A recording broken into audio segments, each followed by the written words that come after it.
Irmãos, de uma forma bem objetiva, como os irmãos perceberam e viram na programação, o objetivo do nosso evento foi tratar a respeito dos fundamentos da teologia armínio-wesleyana, ok? Sendo assim, irmãos, os irmãos perceberam que no dia de ontem a gente tratou do aspecto mais filosófico dessa discussão, não é? Falando a respeito do livre-arbítrio, da depravação e também da graça. Hoje pela manhã nós tivemos uma excelente palestra com o pastor Jonas Silva, vocês todos estiveram aqui, em que ele colocou as principais diferenciações entre o calvinismo e o arminianismo, porque afinal de contas, o wesleyanismo, né, ele está assentado, podemos dizer assim, sobre a perspectiva arminiana, né? E por isso seria necessário esse entendimento básico, né? Todas as palestras estão sendo tratadas de uma forma introdutória a respeito dessas perspectivas. E agora, na sequência, irmãos, nós estaremos recebendo aqui o nosso pastor Vinícius Coutos, que vem direto de Campinas, para estar prestigiando o nosso evento, exatamente para iniciar o assunto a respeito da nossa teologia wesleyana.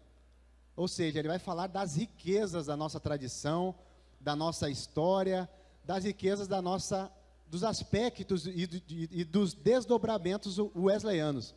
Então, peço que realmente os irmãos estejam atentos, né? Porque realmente vai ser uma bênção. Eu estou tão ansioso quanto vocês.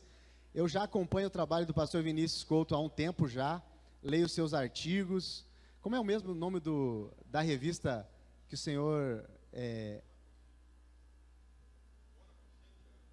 Bona Consciência, né? Tem um blog também. Enfim, vai na internet aí, tem bastante material do pastor Vinícius Couto, que nós já temos sido abençoados, e hoje ele está aqui para também trazer exatamente o assunto mais focando na nossa teologia.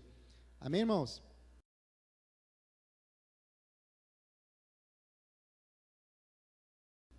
Bom dia, meus irmãos.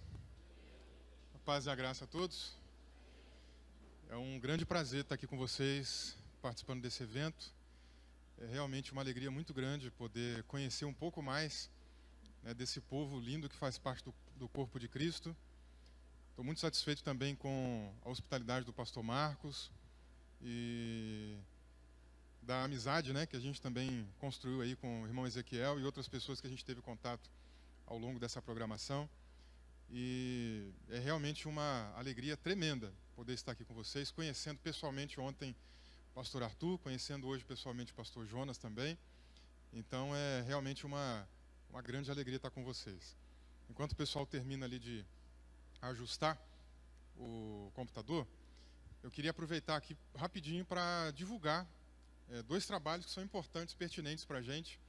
Um deles é sobre essa revista que eu citei aqui agora, que se chama Bona Consciência. É uma iniciativa que a gente teve com alguns outros amigos arminianos, o Carlos Augusto Vailate, o Ivan de Oliveira, o Wellington Mariano, Samuel Coutinho e várias outras pessoas aí que também são bem conhecidas, né, no grupo dos arminianos aí no Brasil. E a ideia é a gente produzir uma revista acadêmica. Nós estamos recebendo ainda alguns artigos. Se você se interessar em publicar alguma coisa, pode me procurar, pega o meu contato, envia para a gente. Já temos alguns artigos, já recebemos alguns. O Wellington Mariano mandou um artigo bacana.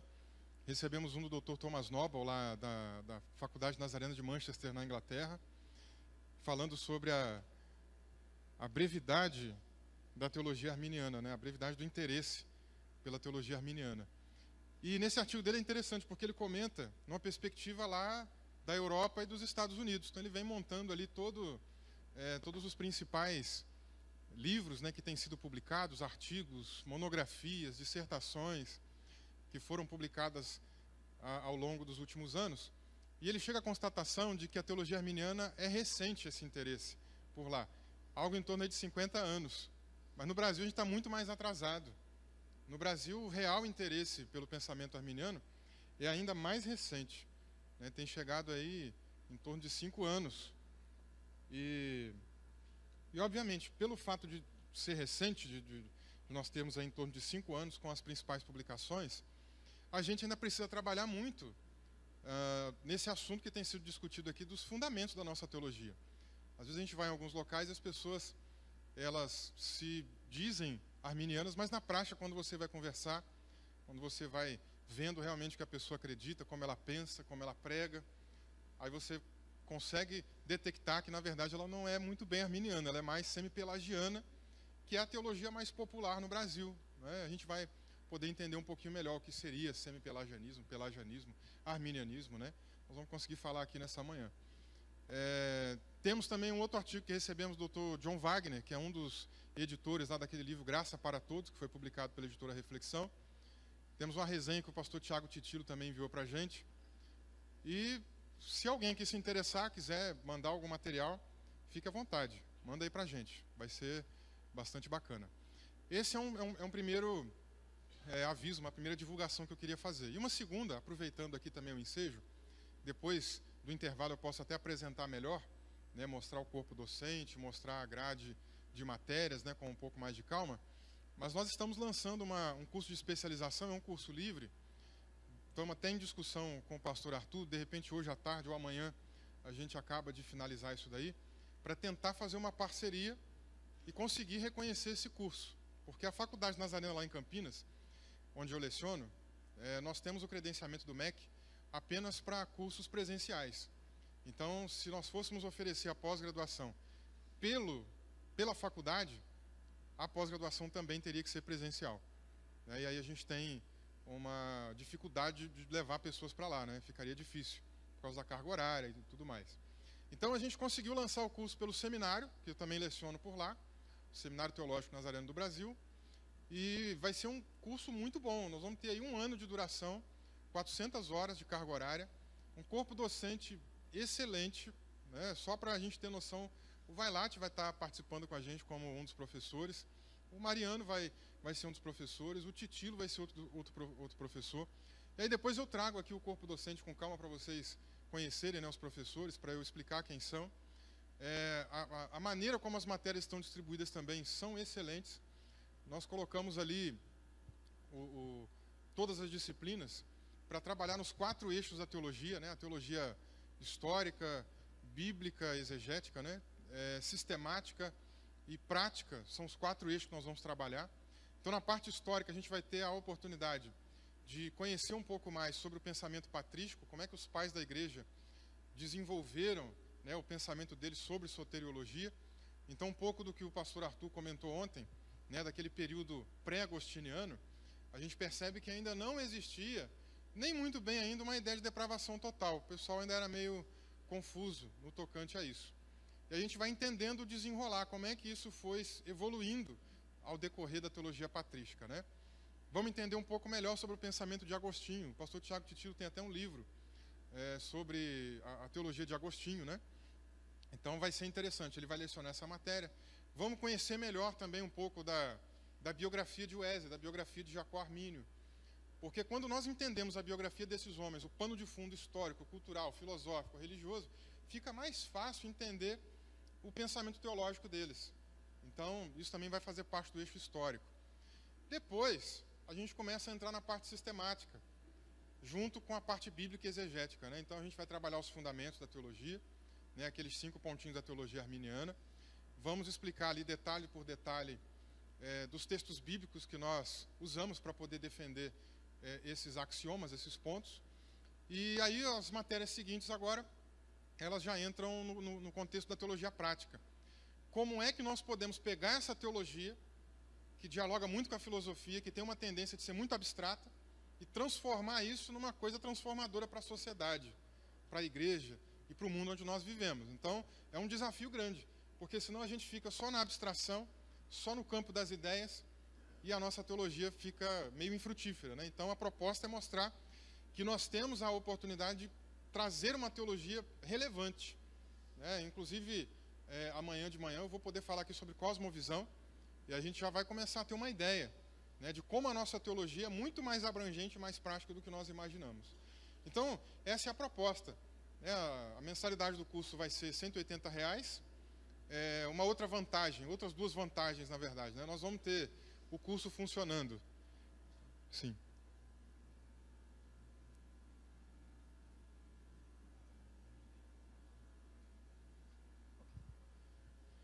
nós vamos estar... Peraí, deixa eu só colocar a apresentação, que não é essa daqui não. Vocês vão colocar ou eu coloco aqui? Tá. Deixa eu só colocar a apresentação de uma vez e eu termino de falar aqui. Porque mulher que consegue fazer 3, 4 coisas ao mesmo tempo, né, gente? Homem não consegue, então... Segura aí. Agora vai abrir. Enquanto está abrindo, eu posso terminar de falar o que eu estava dizendo. Então, mais 2 vantagens desse curso, né? A primeira vantagem... A maioria dos cursos EAD, os cursos à distância, eles funcionam assim: a pessoa vai lá, prepara um material didático, uma apostila, lança para você, você lê, se vira, de vez em quando tenta mandar uma pergunta, mas não tem muita resposta, né? Então você meio que se vira. E para isso a gente já tem muita literatura. Você lê aí e aprende. Nós não queremos isso. Então nós vamos ter, embora o curso seja à distância, nós vamos ter aula por videoconferência, ao vivo, tempo real. Então a pessoa vai poder participar da aula pela plataforma Canvas, que é uma plataforma de educação que várias faculdades já usam hoje no Brasil também. E ali a pessoa vai poder interagir, inclusive. Eu tenho dúvida nisso, lança a tua pergunta lá, digita ela, o professor vai ver, na hora que ele puder, ou ele responde na hora, ou um pouquinho depois, né? Então, é uma grande vantagem. Pastor, mas eu não consigo assistir a aula ao vivo. Não tem problema, ela vai ficar gravada na plataforma e você vai assistir depois. Então, é uma vantagem muito grande isso. Porque você vai ter aula expositiva ali daquele assunto. Segunda vantagem, qual é? Bom, nós queremos concluir o curso com um artigo científico. Então, a primeira disciplina já vai ser para ensinar o pessoal a montar um projeto, a montar o trabalho. Vamos trabalhar ali também os conceitos, né, da ABNT, para o pessoal conseguir montar direitinho o seu projeto, o seu artigo. E vai ter orientação durante todo o curso. Por que nós estamos preocupando com essa orientação durante todo o curso? Porque ao final do curso nós vamos selecionar os 10 melhores TCCs e vamos organizar um livro. Então imagina aí de repente você, né, saindo de uma publicação e tendo lá o seu trabalho como capítulo de um livro aí que vai ser organizado. Isso é uma coisa muito boa. Eu desconheço aí alguma faculdade que faça isso, né? Na verdade, o que a gente conhece são pessoas orientadores que olham o teu artigo, seu artigo ficou bom, vou te indicar uma revista acadêmica, né? O máximo é isso. Então, por mais que o curso ainda não tenha esse reconhecimento do MEC, seja um curso livre, se você conseguir chegar ao final e o seu artigo for selecionado, isso é bom para o seu currículo Lattes. Você pode colocar lá uma publicação, conta a pontuação do teu currículo, né? Então, e mesmo, embora o curso seja livre, você pode também lançar no Lattes, que também vai ter pontuação. Então, não tem problema. Então, você que se interessar, pode nos procurar com calma. Depois eu apresento aqui com um pouco mais de detalhes, depois do almoço, para vocês também. Bem. Aqui tá. Agora foi.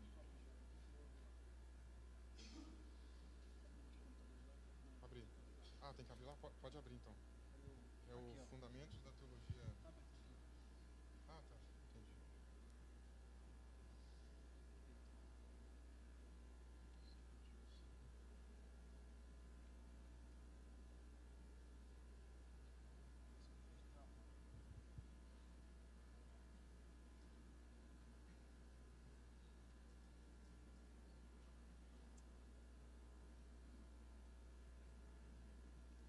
Lança por lá, então. Eu vou passando aqui, não tem problema, não. Tá bom. A gente estava tentando colocar por aqui, para ficar mais dinâmico, né? Não precisar ficar olhando para trás e para frente e tal, mas acho que a rede caiu, a gente vai voltar ao modelo anterior. Não tem problema, não. Vocês vão me acompanhando aí. Bem, eu vou falar um pouquinho agora nessa parte da manhã sobre 2 axiomas dos nossos fundamentos da teologia armínio-wesleyana. Vou falar sobre a depravação total.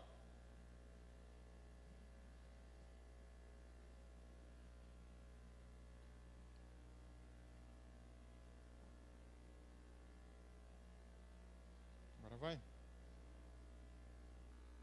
Vou falar sobre a depravação total e a eleição condicional. O foco aqui é trazer algumas informações, né, do que Armínio e Wesley pensavam, com foco mais wesleyano, que é a proposta, né, que me foi feita. E uma coisa mais importante do que o Wesley e Armínio pensavam, o que a Bíblia diz sobre isso. Então a gente também vai trabalhar um pouco de exegese, que é mais importante.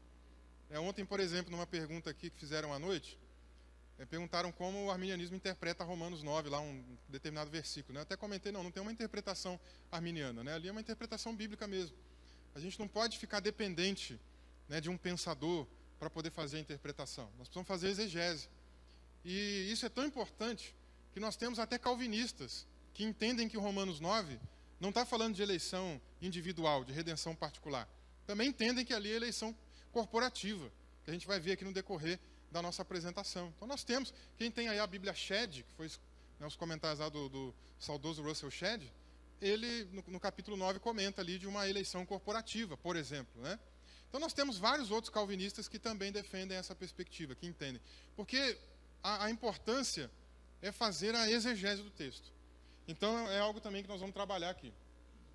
Então, antes de seguirmos aqui com os fundamentos, eu queria justificar a importância desse estudo. Parabenizar vocês, né, pela organização desse evento e também justificá-lo. Nós temos aí um texto em 1 Pedro 3,15, que com certeza todos vocês já conhecem, que diz: estais sempre preparados para responder com mansidão e temor a todo aquele que vos pedir a razão da esperança que há em vós. Às vezes ou outras somos confrontados, questionados, né, sobre aquilo que nós acreditamos, sobre como nós chegamos, né, à conclusão de determinada crença. E é muito ruim quando alguém pergunta e você simplesmente defende de uma maneira cega. E diz: não, eu acredito porque é assim, porque a minha igreja ensina assim. Não, é bom a gente ter a resposta. Agora, para isso nós precisamos nos preparar. A gente precisa estudar, dedicar tempo, né, ler obras, literaturas, fazer o estudo exegético, né, para poder chegar numa resposta plausível. Agora, outra coisa importante nesse texto também é que diz para a gente responder com mansidão e temor, que é uma outra coisa que eu queria aproveitar para deixar bem reiterado aqui. A gente tem visto hoje, muita gente me marca às vezes em rede social para ficar entrando em debate. Hoje eu não participo mais, não é porque também eu não quero, é porque eu não tenho tempo. Né? A minha carga horária está muito puxada com faculdade, com mestrado, com dissertação, com família, com igreja, que eu também pastoreio lá. Então, às vezes eu vou dormir 3 horas da manhã, levanto 6, 7 horas da manhã, aquela correria, não durmo direito, cansado. Aí eu vou ficar lá discutindo na internet, não dá. Aí você responde uma coisa, o outro já vem com outro assunto, você fica ali debatendo o tempo todo, né? Mas o que a gente vê muito em rede social hoje? O pessoal perdendo a razão, né? Precisa de fruto do Espírito, de mansidão, de autocontrole, né? O pessoal às vezes entra numa carne terrível, né? O pessoal briga, trata a calvinista como se fosse filho do diabo, né? Às vezes a gente vê, e não é assim, irmãos. Né? São irmãos nossos também. Então a gente tem que ter temor, tem que ter mansidão, tem que responder as pessoas com amor, não é? E é por aí o caminho. Essa é o padrão bíblico, esse é o padrão bíblico. Isso não é o que eu estou dizendo, é o padrão bíblico, ok? Então agora sim a gente entra realmente nos nossos pormenores. E vamos começando aqui a explicar quais são esses nossos fundamentos.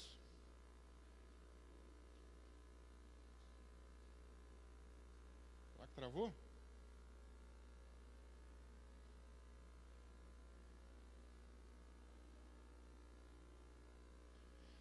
Então, quais são os fundamentos? Né? Nós temos aí 5 pilares. Quais são esses pilares? Que a gente tem chamado também de axiomas. Né? O que é um axioma? É um tipo de verdade, vamos colocar assim, né?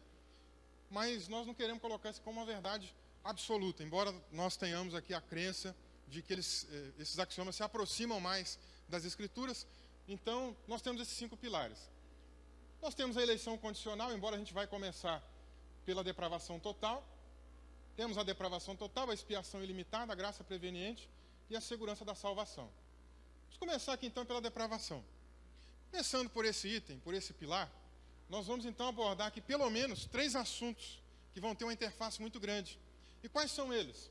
É justamente a importância de entender o que é o pecado original, de entender a imagem de Deus, como ela foi afetada, até porque entender a imagem de Deus vai abrir a nossa compreensão para tornar depois a nossa teologia mais relevante, aquela ideia da teologia prática que eu vinha comentando. E amanhã, quando eu for falar sobre cosmovisão, aí quem entendeu a imagem de Deus, como ela foi corrompida, como aconteceu, vai ser muito fácil entender a ideia de cosmovisão. Aliás, ainda hoje vai fazer muito sentido quando for falar sobre inteira santificação. Né? E, obviamente, um resultado, né, da depravação total é o que o nosso manual, o Manual da Igreja do Nazareno, chama de inabilidade natural. que é a incapacidade da pessoa buscar a Deus. É um dos efeitos da depravação total, que a gente também vai explicar aí com um pouco mais de calma.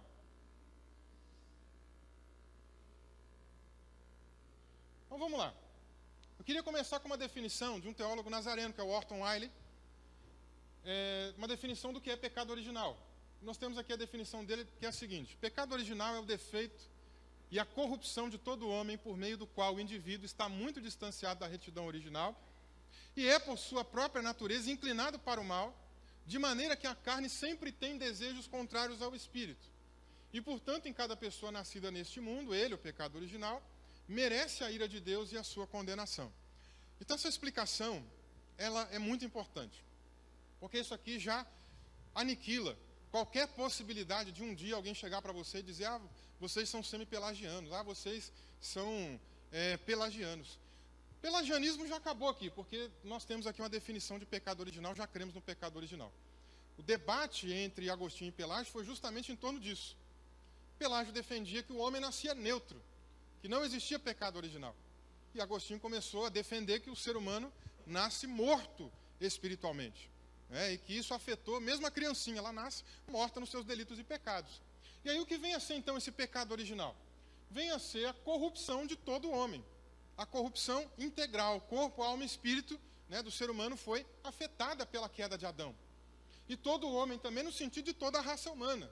Não há um justo sequer, não há uma pessoa na face dessa terra que não tenha sido afetada pelo pecado original. Com exceção, obviamente, de Jesus. Mas tirou ele, nem Maria. Então todas as pessoas da raça humana foram afetadas pelo pecado de Adão. Inclusive um texto muito importante para isso aqui é Romanos 5,12, que o apóstolo Paulo vai dizer que através de um só homem entrou o pecado no mundo, e através do pecado a morte. E todos pecaram por causa disso daí. Então é a solidariedade da raça que nós chamamos, Através do pecado de Adão, toda a raça humana herdou também essa concupiscência, essa inclinação para o pecado. E outra coisa importante, quando nós falamos aqui de pecado original, é entendermos que... Onde é que eu aperto para dar a luzinha aqui? Eu não sei. É do lado? Em cima aqui, eu achei. E outra coisa importante é nós entendermos isso aqui, a inclinação para o mal. E isso também faz parte do que nós denominamos pecado original. Então afetou o ser humano de maneira integral e também levou o ser humano a ter inclinações para decisões corrompidas. Quando nós olhamos para Adão, por exemplo, antes da queda, ele era alguém que tinha inclinações para o bem, para o correto. Depois da queda, ele se tornou inclinado para escolhas pecaminosas. É o que Lutero depois vai chamar de arbítrio cativo, aprisionado. Aí é muito importante depois a gente também entender isso, para entender o que é livre-arbítrio. Mas eu vou explicar ainda no decorrer da palestra. Então, o ser humano se tornou inclinado para o mal. E daqui a pouco eu vou dar exemplo prático, empírico disso aqui, provando a existência do pecado original na prática. E aí, o que seria essa ideia da inclinação para o mal? É a ideia de que a carne sempre tem desejos contrários ao espírito. Esse é o conceito básico aí do que vem a ser pecado original.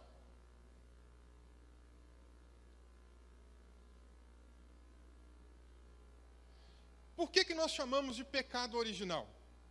Por 3 razões. Primeira razão pela qual nós chamamos de pecado original, porque tem origem no primeiro casal. Então ele é oriundo da queda de Adão e Eva. E aí, por exemplo, é o texto que eu citei de Romanos 5,12. Assim como por um só homem entrou o pecado no mundo e pelo pecado a morte, assim também a morte passou a todos os homens, porque todos pecaram.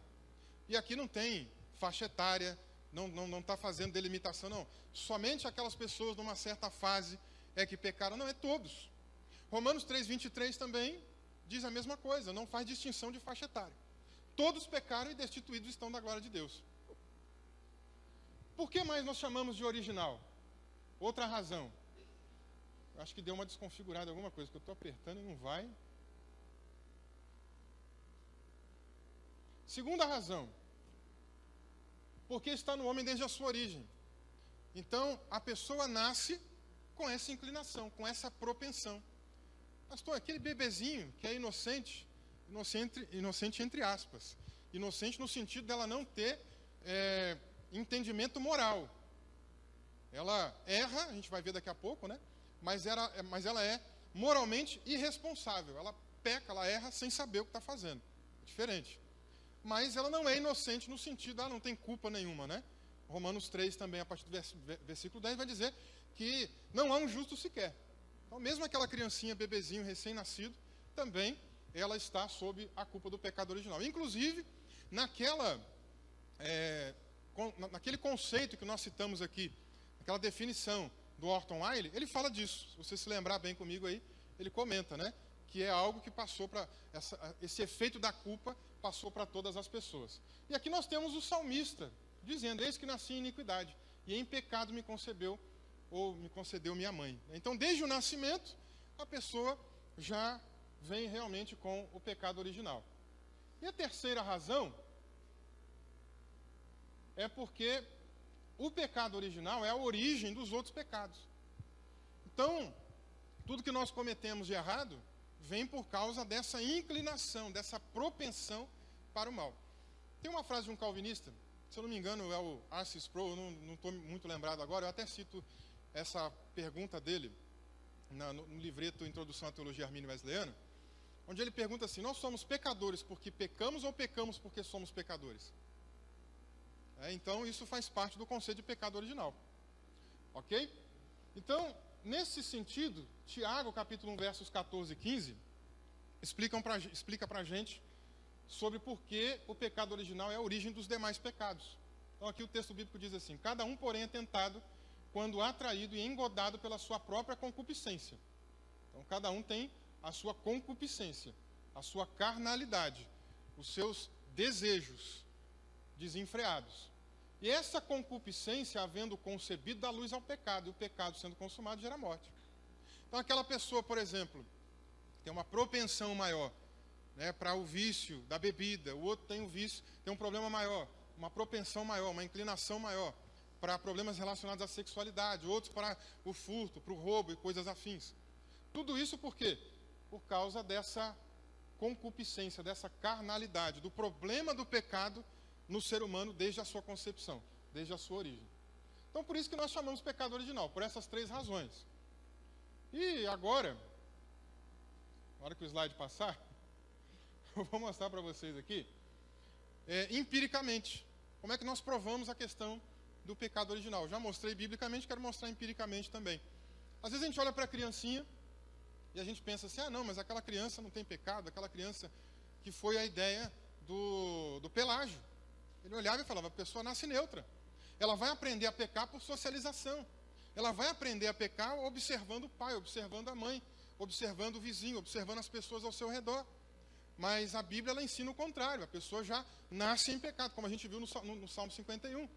Então, empiricamente, como é que a gente consegue mostrar isso daí? Se a gente tem essa ideia, né, mitológica na cabeça, mítica na cabeça, de que a criança ela é pura, ela não peca, né, como muita gente tem, popularmente até hoje por aí afora, é só a gente imaginar, você que tem filho aí, pega lá, imagina o seu filho quando tinha lá 2 anos, 2 anos e meio, 3 anos de idade, estava andando, começando a falar. Eu tenho um casal de filhos, um menino de 10 e uma menina de 8, então eles têm ali um intervalo um pouquinho pequeno de idade, e muitas vezes quando o meu filho já estava lá com seus 4 anos de idade, a menina com 2, já falando, e algum deles aprontava alguma travessura, eu chegava lá e perguntava: quem é que fez isso? Perguntava para o meu filho, o Luiz Otávio, né? E ele dizia: foi a Priscila. E eu perguntava para a Priscila: quem fez isso? Foi o Luiz. Então ninguém assumia, estava mentindo. Às vezes a gente ia para a igreja, né? E filho de pastor tem que ser os mais santos, né? Já viu como é que é o negócio? Mas os meus filhos não são os mais santos, não. Muitas vezes a minha menina beliscava as outras crianças, puxava cabelo, fazia uma série de coisas lá que a gente depois ficava tentando entender por que ela fazia isso. Eu nunca ensinei minha filha a fazer isso. Nunca ensinei meu filho a mentir. Pelo contrário, a gente não ensina o contrário. Meu filho, não minta. Meu filho, não seja assim. Aí você dá um presente para o seu filho, ele vai para a igreja com um presentinho. Chega na igreja, uma outra criança da igreja vê: ah, me empresta. Não, isso aqui é meu, não divido com ninguém. É o egoísmo. Então são coisas que fazem parte da natureza da criança. Nós não ensinamos assim, mas ela aprende sozinha, porque está na sua natureza. E natureza tem a ver com algo que é inerente, é natural, nós não precisamos ensinar. Por exemplo, há pouco tempo atrás, final do ano passado, eu ainda estava morando em Minas Gerais, E a minha cunhada, o cachorrinho dos pais dela deu cria, a cachorrinha deu cria, e ela ofereceu pra gente. Você não quer pegar um cachorrinho e tal? E eu não sou muito chegado em animal, de estimação. Mas era um cachorrinho pequenininho, a minha filha estava pedindo muito, eu falei, então me dá um cachorrinho aqui. Como eu sou muito fã de filme de luta, de boxe e tal, né, eu coloquei o nome no cachorro de Balboa. Foi o nome que o cachorro ganhou, né? Aí o cachorro, a cadela do meu pai deu cria também. Aí apareceu um outro cachorro lá, eu falei, põe o nome dele de Apolo. Né? Aí ficou Apolo e Balboa, né, a luta do século ali. E o Balboa foi crescendo, filhotinho e tudo mais. Mas imagine você, se eu chegasse para aquele cachorro e tentasse ensinar ele a miar. Você já fez esse teste? Já parou de frente um cachorrinho e ficou miau? Já tentou? Não vai dar certo, não vai funcionar. Por que não vai funcionar? Porque está na natureza dele, é natural dele que ele lata, ao invés de miar, ok? Então, o pecado está na natureza, corrompeu o ser humano. E por isso, mesmo a criancinha lá, que a pessoa olha, é pura, não tem pecado. Não, ela tem a propensão para o mal, que é o pecado original. Então, empiricamente, a gente consegue mostrar com a ilustração aí dessa criança. Aí agora sim nós chegamos num outro ponto muito importante para entender a depravação total, que é a imagem de Deus. E aqui nós temos uma contribuição muito boa de John Wesley.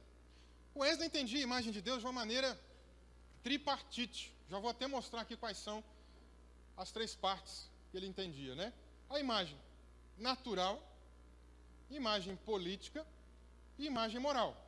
São as três partes da imagem de Deus que ele conceituava. Vamos entender um pouquinho o que ele queria dizer com isso daqui. Imagem natural teria a ver com as decisões naturais da vida. Também tem a ver com a imortalidade da alma. Mas eu quero reforçar, quero enfatizar essa questão das decisões naturais. Coisas que nós tomamos decisão aqui no dia a dia. O que o calvinismo prefere chamar de livre agência. Não sei se você sabia disso, mas a origem do termo livre agência não vem de Calvino, não vem de Teodoro de Beza, vem de um outro teólogo chamado Edward Stillingfleet, que lançou um livro no começo do século XVII, e ele então deu essa nomenclatura. E dali para frente todo mundo, tudo quanto é calvinista usa isso. Né? E o que seria livre agência? Seria a capacidade das pessoas tomarem decisões naturais do dia a dia. Então, por exemplo, você vai num supermercado, nós estamos numa época de crise, você vai comprar leite. E você chega lá diante de três marcas de leite, a marca A, a marca B e a marca C. Uma custa R$ 1,60, a outra custa R$ 1,80, a outra custa R$ 2,50. Você nessa crise olha e fala assim, eu não vejo muita diferença de qualidade de uma marca para outra, qual que você vai escolher? Eu nunca vi alguém chegar no mercado, fechar o olho e falar assim, Senhor, tem misericórdia, qual marca de leite eu levo? Nunca vi. Porque é uma decisão natural. Não é? Então, isso aqui nós chamamos de livre-arbítrio natural. Ok? Adão tinha. E nós temos. Agora, o que aconteceu com a queda? A queda corrompeu, nesse caso, a imagem natural. E as decisões naturais que nós temos sofreram com essa corrupção. Nós temos liberdade para tomar essas decisões, mas não tomamos as melhores decisões, porque a nossa imagem foi corrompida. E aí, eu vou exemplificar isso daí, para vocês entenderem. Às vezes, eu me lembro uma vez que eu estava pastoreando em Minas Gerais, e um jovem da igreja me procurou, dizendo assim, pastor, eu estou querendo namorar com uma moça da igreja e tal. Qual é a moça? A moça é a fulana de tal. O rapaz já tinha, na época, uns 25 anos. Já estava fazendo faculdade, estava quase se formando em educação física. E a moça tinha 14 anos de idade. Uma moça novinha. Eu olhei assim e falei, rapaz, eu não te aconselho a namorar com essa moça, não. A diferença de idade é muito grande. E não é só o problema da diferença de idade. Você já está maduro, caminhando, né, para a vida profissional. A moça está ainda, né, terminando o ensino fundamental, vai entrar no ensino médio ainda, não sabe nem o que quer da vida. Não vai dar certo um relacionamento desse. Espera, ou então procure uma pessoa mais madura. Né? Aí sabe o que o rapaz respondeu para mim? Mas pastor, eu tive um sonho E nesse sonho, que eu tive essa semana aí, o senhor falava para mim namorar com ela. Eu disse assim, rapaz, então seu sonho deu errado. Porque na prática eu estou dizendo o contrário, né? Resultado, ele me ouviu? Não. Ele usou do seu livre-arbítrio natural e começou a namorar com a moça. Eu não sei quem foi pior na decisão. Se foi ele, se foi a moça, se foi os pais da moça. Aí começaram a namorar.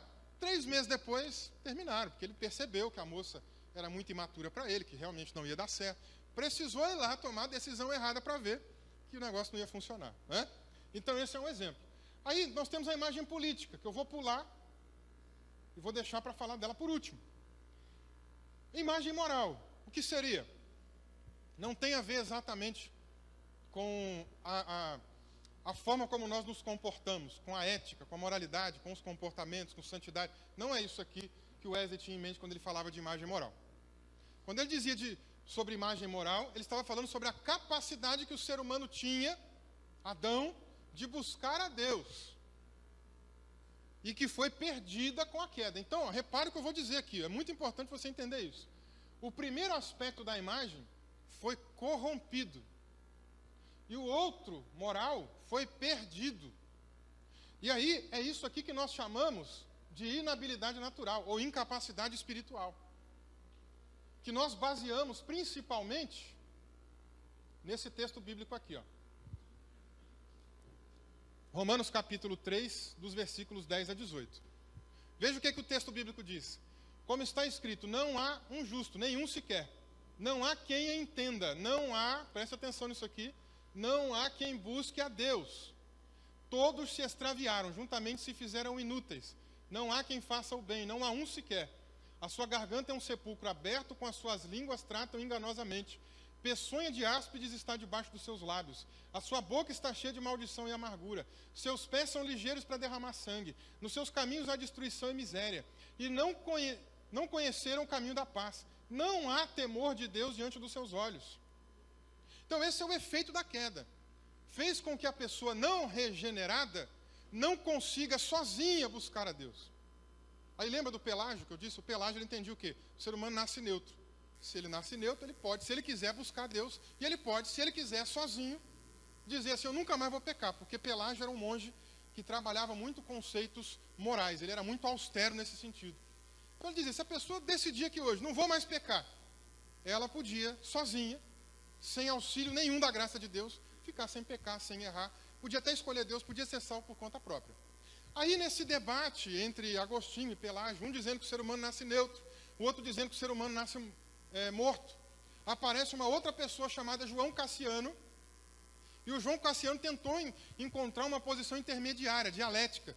E a proposta dele era a seguinte, olha, eu concordo um pouquinho com você, concordo um pouquinho com o outro, eu acho que a gente podia chegar no meio termo aqui e defender que o ser humano não nasce nem morto e nem neutro, ele nasce enfermo. Então ele entende o quê? Que a imagem moral não foi perdida, foi corrompida. E aí com isso ele nega a depravação total, porque ele vai dizer que o ser humano sozinho, por conta própria, consegue buscar a Deus, sem a graça de Deus. Ele olha para a natureza, a revelação natural, e fala, olha, Deus existe, eu quero esse Deus. E quando ele toma essa decisão, aí a graça de Deus, o Espírito Santo, regenera o indivíduo. Esse era o pensamento de João Cassiano, que ficou conhecido depois como semi-pelagianismo.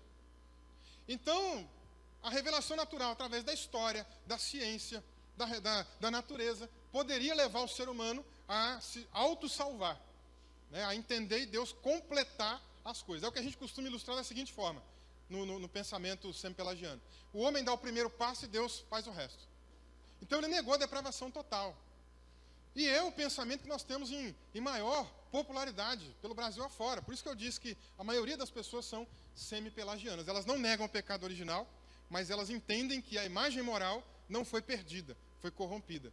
E aí o Wesley, ele vai entender, conforme os reformadores, conforme Agostinho, conforme a Escritura, que a imagem moral foi perdida. Que o ser humano sozinho não consegue buscar Deus coisa nenhuma.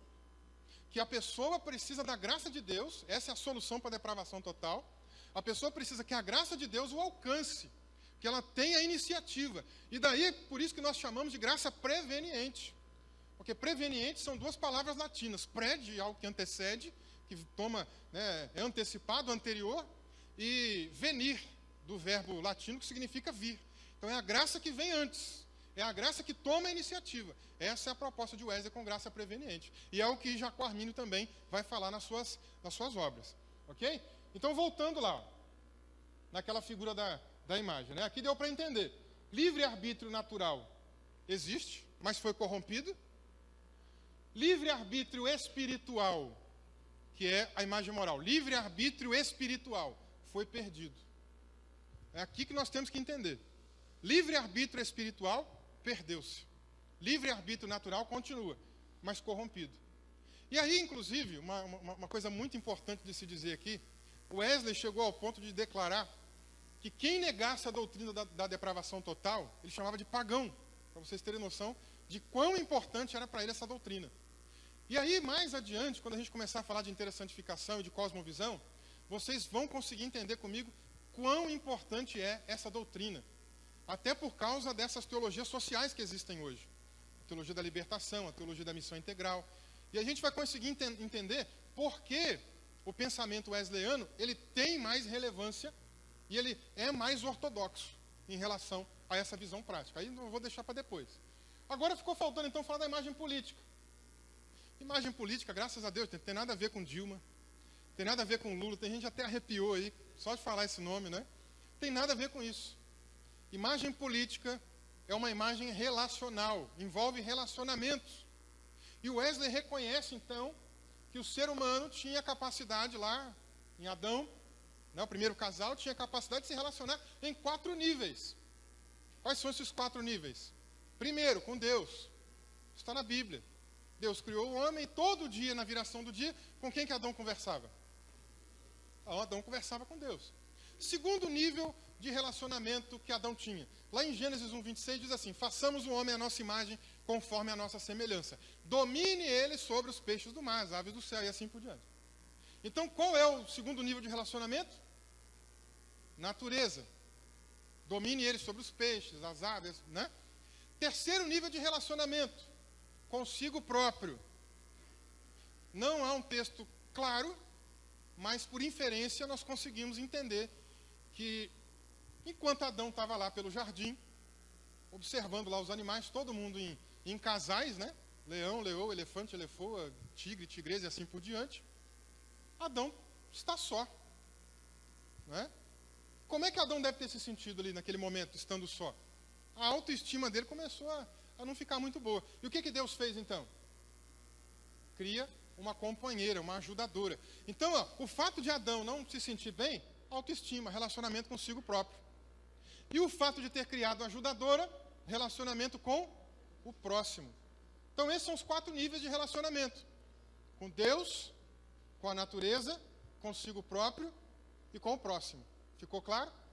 Agora, o que aconteceu com a queda? A queda corrompeu essa imagem. Eu vou só explicar aqui, só citar mais alguns textos aqui, bíblicos, e vou explicar logo em seguida como se deu essa corrupção da imagem divina no ser humano. Então, olha só, o que seria depravação total? É isso aqui, ó. O ser humano foi afetado em extensividade. Ou seja, corpo, alma e espírito, integralmente, o ser humano foi afetado pela queda. Não restou um ponto do ser humano que ele não tenha sido afetado pela queda. E é por isso que nós chamamos de depravação total. Entenderam?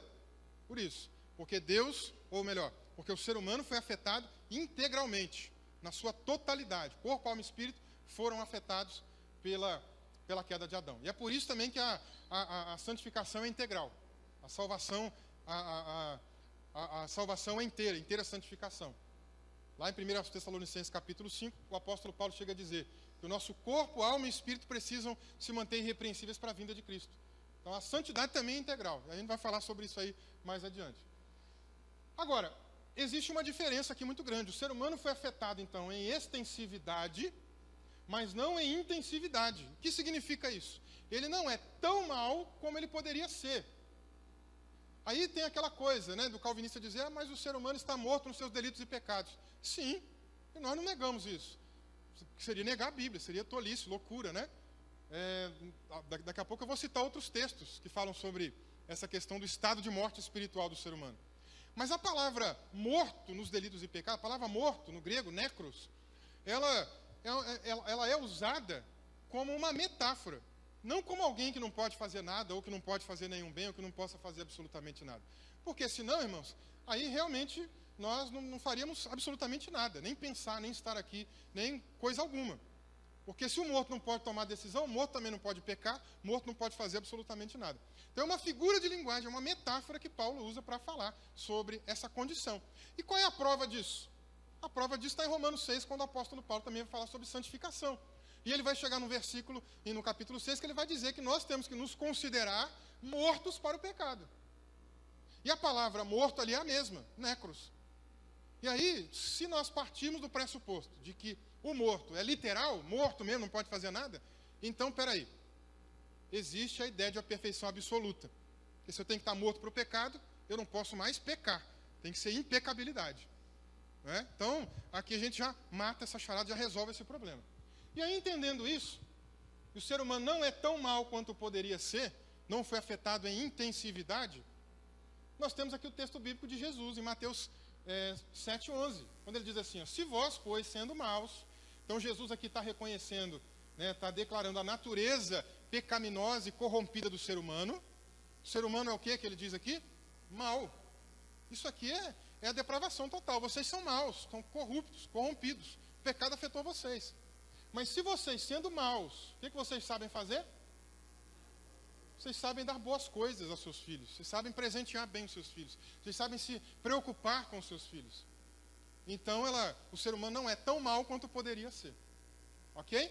Então, a imagem de Deus foi corrompida no homem? Foi. Mas não foi completamente perdida. O que foi perdido? A parte espiritual. Que é o que nós chamamos ali de livre-arbítrio espiritual. Né, na diferenciação que nós fizemos aqui nessa manhã. Bom, aqui, seguindo agora, a gente tem mais alguns versículos mostrando a condição de morte espiritual. Ok? Então, Efésios 2:1. Nos vivificou estando nós mortos nos delitos e pecados. Colossenses 2:13. Quando estáveis mortos nos delitos e pecados.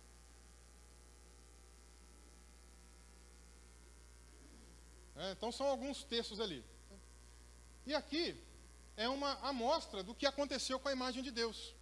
A gente não citou Gênesis 1:26? Façamos o homem à nossa imagem, conforme a nossa semelhança. Aí uma coisa importante, desse mesmo texto que eu citei, a parte A dele, façamos o homem à nossa imagem, conforme a nossa semelhança. Nós sabemos bem que esse texto é uma referência, inclusive, ao Deus Trino. Porque há ali um diálogo, no plural, façamos o homem à nossa imagem, nossa semelhança. É o Pai, o Filho e o Espírito Santo entrando em acordo, de como eles fariam o corolário da sua criação, que é o ser humano. Então o Deus Trino está conversando. E aí nós podemos entender que o Deus Trino é o quê? Relacional, porque o Pai, o Filho e o Espírito Santo estão se relacionando ali, estão conversando, estão travando um diálogo. Depois vá na sua Bíblia em Gênesis 11, e vai acontecer a mesma coisa. Os homens, na sua depravação total, estão construindo uma torre para chegar até os céus. Deus observa aquilo, o que é que ele fala? Desçamos, confundamos, não é? Então, novamente, é o Pai, o Filho e o Espírito Santo dialogando, tendo relacionamento, conversando entre si. E Deus compartilhou isso com a sua criação, com o ser humano. O ser humano, então, é um ser relacional. Isso faz parte da imagem de Deus. Mas o que nós entendemos aqui, então? Esse aspecto da imagem de Deus, antes da queda, refletia de maneira perfeita. Consegue enxergar isso nessa ilustração? Tem aqui um riachozinho, aqui tem um casal se amando, né? E aqui embaixo, refletindo a imagem deles de maneira perfeita, não tem distorção nenhuma. Ok? Então era assim que Adão e Eva viviam antes da queda. Refletiam perfeitamente a imagem de Deus. Aí eu quero até aproveitar para te indicar um livro, chamado Refletindo a Imagem Divina, de um autor nazareno, chamado Ed Ray Dunning. O livro foi publicado pela editora Sal Cultural. Eu tive até o privilégio de ter sido tradutor dessa obra. Vale a pena você adquirir, porque ele vai explicar bastante sobre essa questão da imagem de Deus.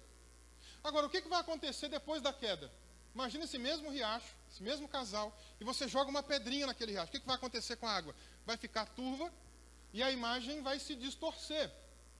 Então, depois da queda, o ser humano não reflete mais perfeitamente a imagem de Deus. E, aliás, por isso que eu disse que isso aqui é muito importante ser entendido, para nós entendermos perfeição cristã, para nós entendermos inteira santificação. É muito importante entender isso daqui. E até para entender cosmovisão. Vocês vão também ver aí comigo. Bom, entendido então o que aconteceu, né, dessa distorção, eu vou dar aqui alguns exemplos. Eu disse lá que o ser humano tinha capacidade de se relacionar com Deus, consigo próprio, com o próximo e com a natureza. Para a gente ter uma noção de como isso foi distorcido, vou exemplificar. No caso do relacionamento com Deus, a gente viu que isso foi perdido. O relacionamento com Deus. A capacidade, presta atenção nessa frase, a capacidade do ser humano buscar verdadeiramente ao Deus verdadeiro foi perdida. Está claro? Capacidade de buscar verdadeiramente ao Deus verdadeiro foi perdida. Mas aí, quem é da área de história, quem é historiador, quem se formou em história, vai saber muito melhor do que eu, que quando os portugueses chegaram no Brasil, e eles começaram a observar os índios, né, os ameríndios nossos aqui, eles começaram a observar, eles puderam constatar de que eles tinham algumas crenças muito próximas do cristianismo. E eles ficaram até assim muito abismados, mandaram carta lá, né, para o pessoal de Portugal, olha, eles creem assim, eles fazem isso, lembra até alguma coisa do cristianismo e tal, né? Mas a gente não falou aqui que o ser humano não pode buscar Deus? Não pode mesmo. Não consegue, sem a graça de Deus, não consegue buscar verdadeiramente ao Deus verdadeiro. Então, o que restou no ser humano aí, né, no que diz respeito à imagem política, já que a imagem política foi corrompida e não perdida? Até João Calvino reconhece isso que eu vou dizer. Nas Institutas ele chama esse ponto que eu estou comentando com vocês de sensus divinatis. É uma expressão latina que significa noção da divindade. Então há no ser humano uma noção do espiritual, do metafísico, do sobrenatural, de que o mundo é mais do que material. Há uma noção no ser humano. Mas qual é o problema desse ser humano? Ele não consegue buscar, é aquela frase que eu falei, verdadeiramente ao Deus verdadeiro. Então, mesmo a noção, a ideia que ele tem de sobrenatural, está completamente distorcida. E é por isso que ele busca da maneira errada. E aí cria modos idólatras, religiões, né, onde o sistema é imoral e assim por diante, por causa dessa consequência do pecado. Então, isso no primeiro nível de relacionamento. O relacionamento consigo próprio foi afetado. O ser humano tinha capacidade, e ainda tem, de se relacionar consigo próprio, não foi perdido, mas foi corrompido. Eu sempre costumo contar um caso, na época que eu morava em Minas, eu cheguei a jogar basquete, tenho 1,90 m, foi o único esporte que eu me dei bem. Eu me lembro do meu filho, há pouco tempo, ele morava em Minas ainda, ele estava começando a conhecer esporte, estava jogando futebol na escola, me procurou, pai, você jogava futebol na sua época? Eu falei, filho, na minha época eu era um pereba. E ele sentou, ele nunca tinha ouvido essa palavra, ele sentou no chão de rir, de tanto que ele riu. O que é pereba? Eu falei, é um cara muito ruim de bola. Eu só jogava bola se eu fosse o dono da bola, ainda ficava de fora quando o pessoal me escolhia, tão ruim que eu era. Um dia, com 12 anos de idade, eu fui estudar numa outra escola, educação física, eu passando pela quadra, veio uma bola de basquete quicando, me procurando, né? Aí, joga aí pra mim, eu peguei a bola, arremessei, caiu, eu falei, acho que eu vou dar certo nisso aqui. Comecei a jogar, gostei, me dei bem, quase fui profissional. E um dia, saindo com os colegas de time da cidade, a gente foi disputar um torneio, chamado Jogos do Interior de Minas. Chegamos lá numa cidadezinha, fomos passear para conhecer a cidade. Saí com um colega meu do time. Gente, entramos numa loja.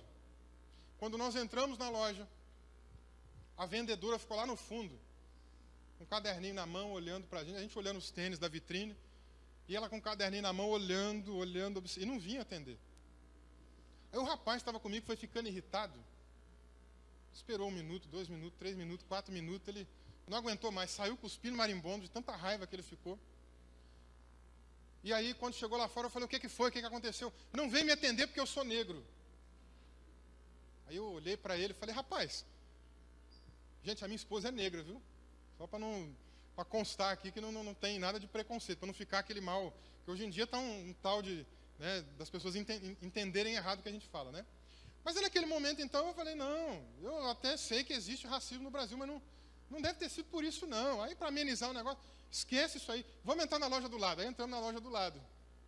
Quando nós entramos na loja do lado, aí a vendedora já foi solícita, né? Ela já chegou, pois não, posso te ajudar em alguma coisa? O rapaz já virou as costas, saiu de novo xingando. Eu fui atrás dele, e agora o que foi? Vem me atender rápido porque eu sou negro.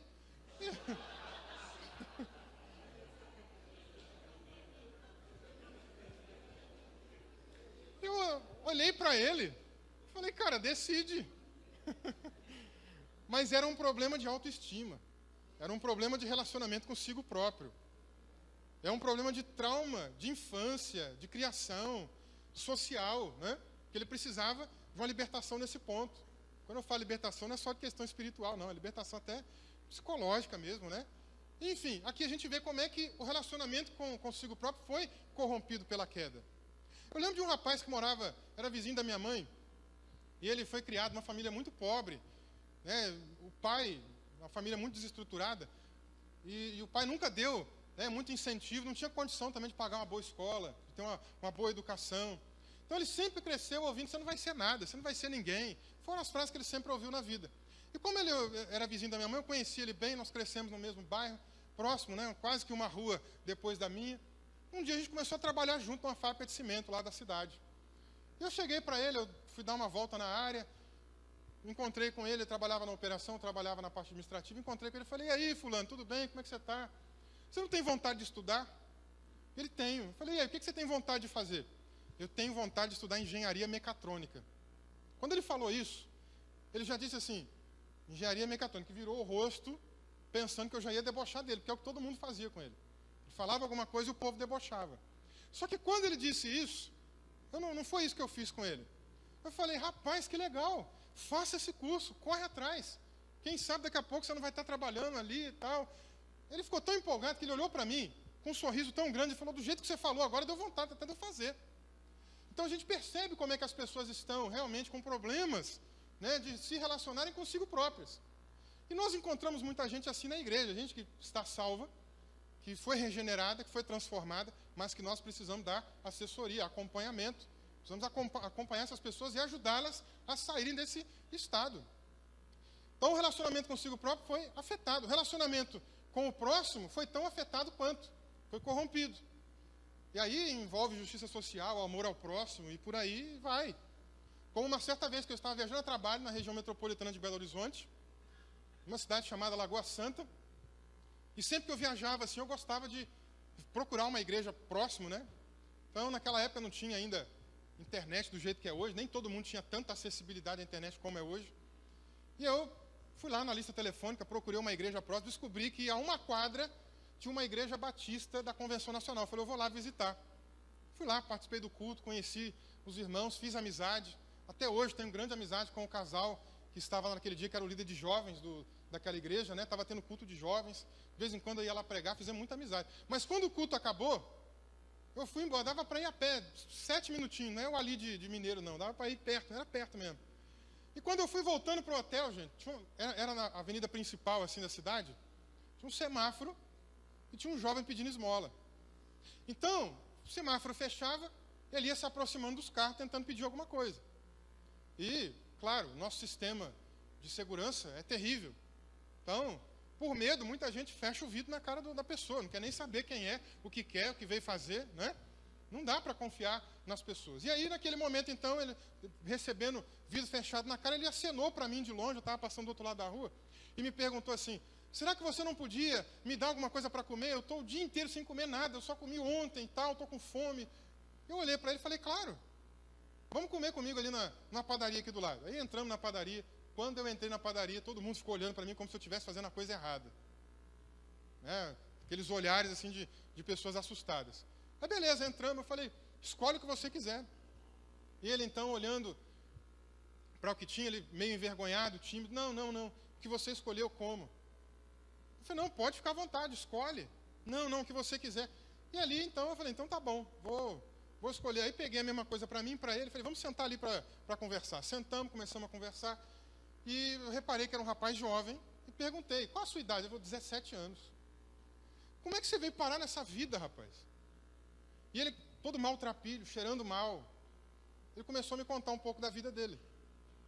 Pasmem, a vida dele foi a seguinte, a mãe dele, o pai dele faleceu, e ele então, a mãe dele se casou com outro homem, Esse outro homem, o padrasto dele, não gostava dele de maneira nenhuma, tratava ele muito mal, espancava ele, conforme ele me relatou, tratava ele muito mal. Ele era filho único, não tinha parente por ali. O que aconteceu? A mãe morreu.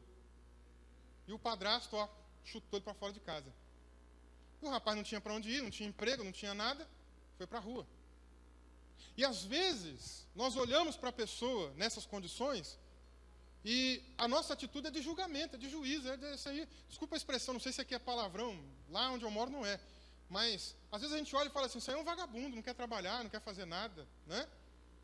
Mas, às vezes, não é isso. E quando ele me contou a vida dele, eu fiquei pensando, imagina quantas pessoas que a gente lida no dia a dia, não é? Que, de repente, ela vem procurar um emprego numa padaria, chega lá, eu quero ser ajudante do padeiro. Aí você olha assim, aquela pessoa mal vestida, cheirando mal, barba por fazer, não, aqui não tem vaga para você, não. Ela vai na sua oficina, de repente a gente tem dono de oficina mecânica, que eu queria ser o ajudante de mecânico. Não, aqui não tem vaga para você, não. Isso por quê? Porque é um efeito da queda, nos corrompeu. E mesmo a gente sendo crente, às vezes a gente olha para essas pessoas, a gente olha para o próximo e não consegue amar o próximo como deveríamos. Porque houve uma corrupção da imagem de Deus em nós. E nós não conseguimos, então, refletir essa imagem do jeito que era para refletir. E o relacionamento com a natureza também foi ofuscado. O texto bíblico lá em Gênesis 1:26 diz, na parte B, que era para o ser humano dominar sobre os peixes, as aves, sobre a natureza.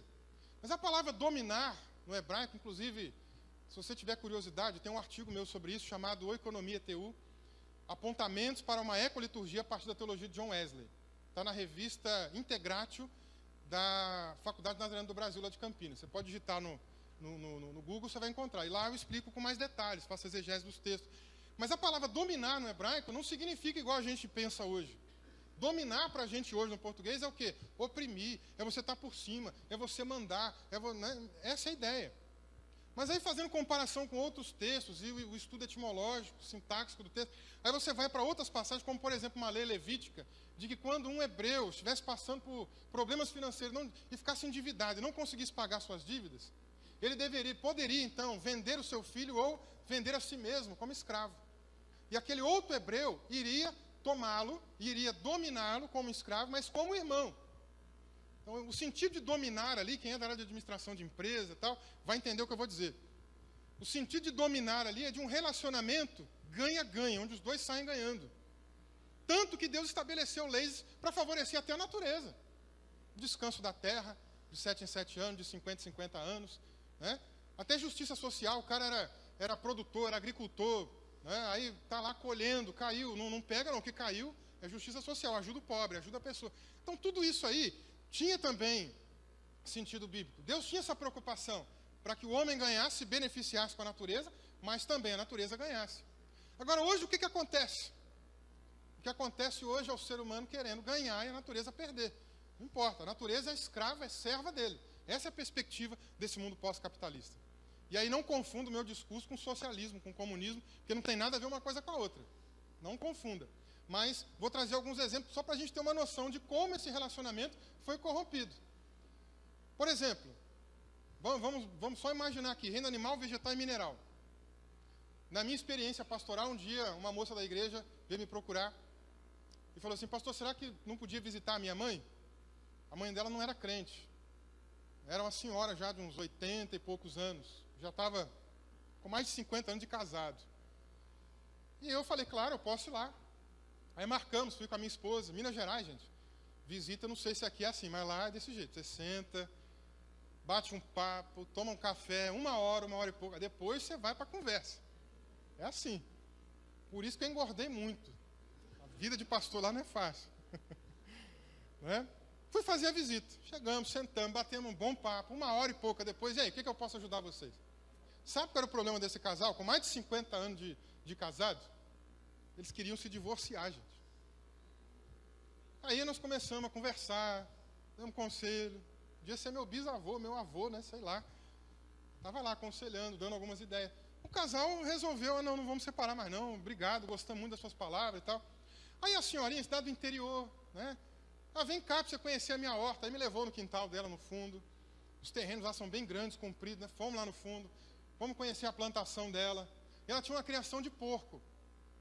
E nessa criação de porco, quando ela me levou lá para ver, Gente, não é exagero, porque exagero é mentira. Os porcos eram enormes. Eu olhei para aqueles porcos e falei, mas é muito grande esse porco aí. O que a senhora dá para esse porco para ele ficar desse tamanho? Parecia um bezerro, tão grande que era, né? Aí ela falou, hoje em dia cresce muito assim, rápido. Porque antigamente demorava muito mais. Eu falei, quanto tempo que ele demora para chegar nesse tamanho? Uns 3, 4 meses. E antigamente, se chegasse nesse tamanho, eram uns 8, 9 meses para chegar. Eu falei, é mesmo, é? Mas qual é o segredo disso, gente? É o alimento que dá para o porco, né? É a ração que tem produto químico, tem anabolizante, faz ele crescer mais rápido. E esse produto químico vai para onde depois? Então o pessoal quer ganhar da natureza, maltrata o reino animal, né, de uma maneira muito irresponsável, e depois isso volta para a nossa mesa. Volta para o nosso organismo. A mesma coisa acontece no reino vegetal. Só vai lá, planta, joga agrotóxico e tal. Tem um pastor amigo meu, nazareno, que morava em Minas, agora se mudou para Sorocaba, que trabalha nessa área de agrotóxicos e tal. E ele já me falou que eles são altamente cancerígenos. Então o nosso tomatinho, a nossa verdura, os nossos legumes em geral, vem para a nossa mesa cheio desses produtos químicos. Porque o pessoal quer plantar em larga escala, e aí depois isso volta para a gente, traz problemas para a nossa saúde também. O reino mineral, mesma coisa, gente. Lá onde eu morei em Minas, onde eu trabalhei, na fábrica de cimento, a principal matéria-prima da fabricação de cimento é o calcário. Então, tinha uma mina de calcário. A mina, já começaram a extrair outra mina agora, que só tem vida útil aí de mais 20 anos. A mina que eles extraíam, já acabou, já se esgotou a primeira, né? É um buraco enorme que não tem como mais renovar aquilo, né? E, infelizmente, está jogado ao léu agora, as traças, virou um lago enorme, né? E daqui a 20 anos a outra acaba. E a empregabilidade, a economia da cidade vai acabar. A cidade vai virar uma cidade fantasma, porque muita gente depende daquela fábrica de cimento para poder sobreviver. Então, a gente tem que pensar em outras alternativas. Por exemplo, eu estava, agora em abril, participando de uma conferência na Argentina, e o René Padilha foi um dos palestrantes. Ele é da Missão Integral, comunista, socialista mesmo, marxista. Ele não tem... Ele é o mais tímido para falar publicamente que é marxista, mas ele é. O ano passado, em agosto, lá em Curitiba, ele falou abertamente sobre o marxismo e tal. Então, eu estava lá presente. Mas a ideia dele em relação a esses problemas é o quê? Qual é a solução para resolver isso tudo? A solução é implantar um outro sistema político. E essa não é a solução na minha concepção. Nós podemos pensar em outras alternativas inteligentes. Tá bom, vamos fechar as indústrias, igual eles pensam. Isso vai desestabilizar, acabar com a economia de tudo quanto é lugar.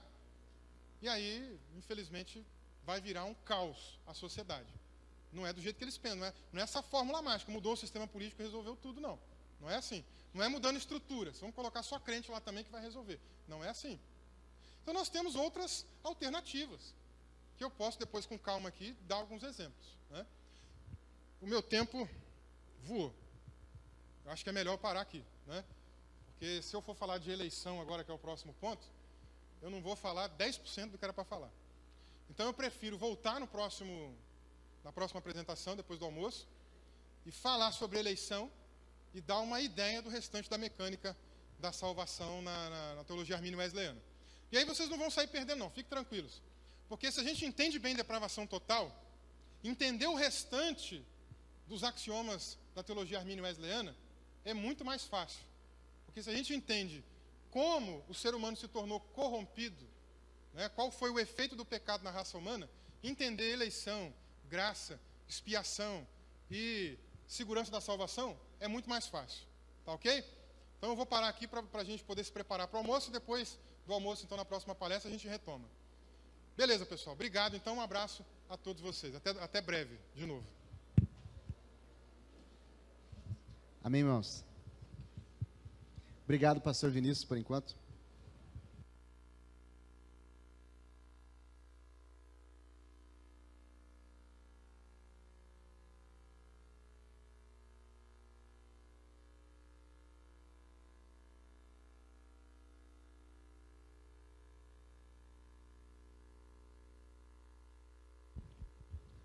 Pessoal, então vamos fazer o seguinte, para que ele tenha um pouco mais, pastor Vinícius, tem um pouco mais de tempo na parte da tarde, nós vamos começar as perguntas agora, tá bom? O pastor Jonas está aqui também, e vocês já devem ter passado suas perguntas aí, pessoal, não sei se já.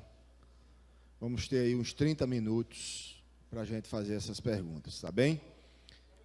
Então, já passem as perguntas, se não passaram ainda, para os seminaristas Gilton e Ezequiel, e os irmãos também, Débora e Rafael, os seminaristas Débora e Rafael. Eu peço aos pastores para sentarem aqui, um à destra e outro à esquerda, né? E nós vamos ter essas perguntas aí, tá bem? E claro que depois você pode fazer uma pergunta daí mesmo. Mas é melhor você já passar escrito, porque a gente organiza direitinho e vamos dar preferências que estão escritas, tá bem? Tem microfone aí, os dois? Arruma o microfone aí, turma. Temos aí um outro. Isso, mais um.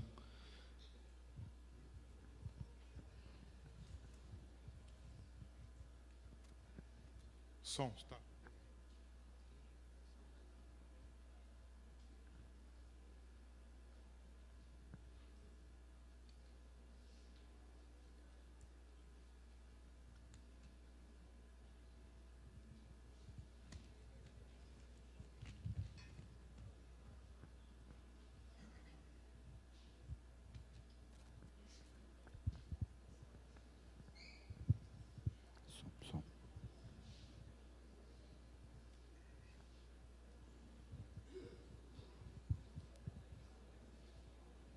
Bom, vamos.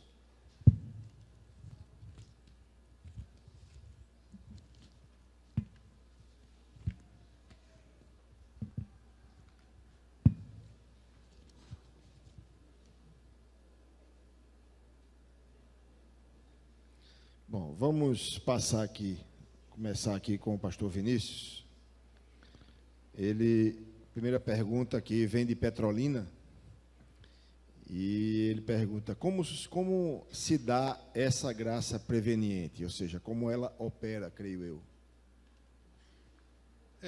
Nós temos uma peculiaridade, né? Nós temos poucas diferenças entre o arminianismo clássico e o arminianismo wesleyano. Quando nós falamos clássico, é o arminianismo de Armínio, e aí, às vezes, algumas pessoas até incluem os próprios remonstrantes, mas é difícil, às vezes, incluir os remonstrantes nesse arminianismo clássico por causa de algumas divergências posteriores de opinião.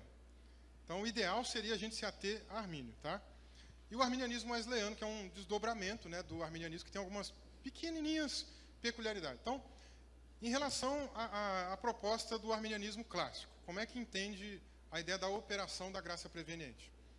Armínio entendia, até porque ele está no contexto ainda da reforma aproveitando protestante. Só aqui uma pergunta, o fato da restauração do livre-arbítrio pela graça preveniente ou a possibilidade do livre-arbítrio até pela graça preveniente? Então, qual vai ser a grande diferença, né? Como Armínio ainda está inserido naquele contexto da reforma, né, ele está ali na terceira, quarta geração de reformadores ainda, né? Então, ele ainda adere àquela proposta reformada de que a graça ela vai ser operada quando a mensagem do Evangelho é apregoada. A base central é Romanos 10. Né? Todo aquele que invocar o nome do Senhor será salvo. Como ouvirão se não há quem pregue, como crerão de quem nada ouviram, como ouvirão se não há quem pregue. Né? Aquele efeito dominó que o apóstolo Paulo fala em Romanos 10. Então a ideia ali quando a pessoa anuncia o Evangelho, né, aí a graça é operada. Aí daqui a pouco vai voltar a ficar tudo igual de novo. No arminianismo wesleyano, como que acontece? A graça, ela já é operada desde o nascimento. Então, desde que a pessoa nasce, a graça de Deus já é operada em favor daquela pessoa para a salvação, mas ela não se restringe à salvação. Então, por exemplo, graça preveniente na teologia wesleyana, ela é mais abrangente. O que o calvinismo denomina como graça comum está inserido no conteúdo, no conceito wesleyano de graça preveniente.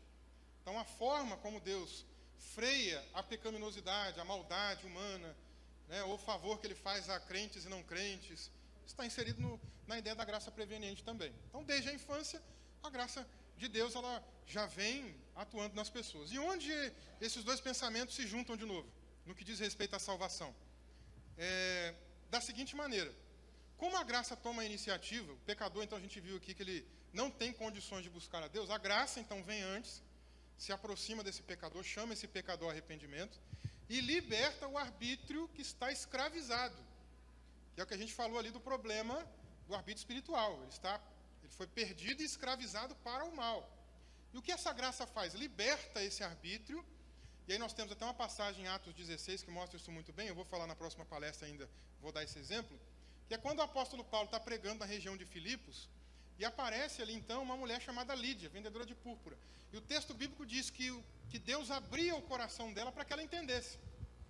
Mas o texto bíblico diz que abriu o coração para que ela entendesse, não para que ela cresce, mas para que ela entendesse. Então esse é o papel da graça preveniente.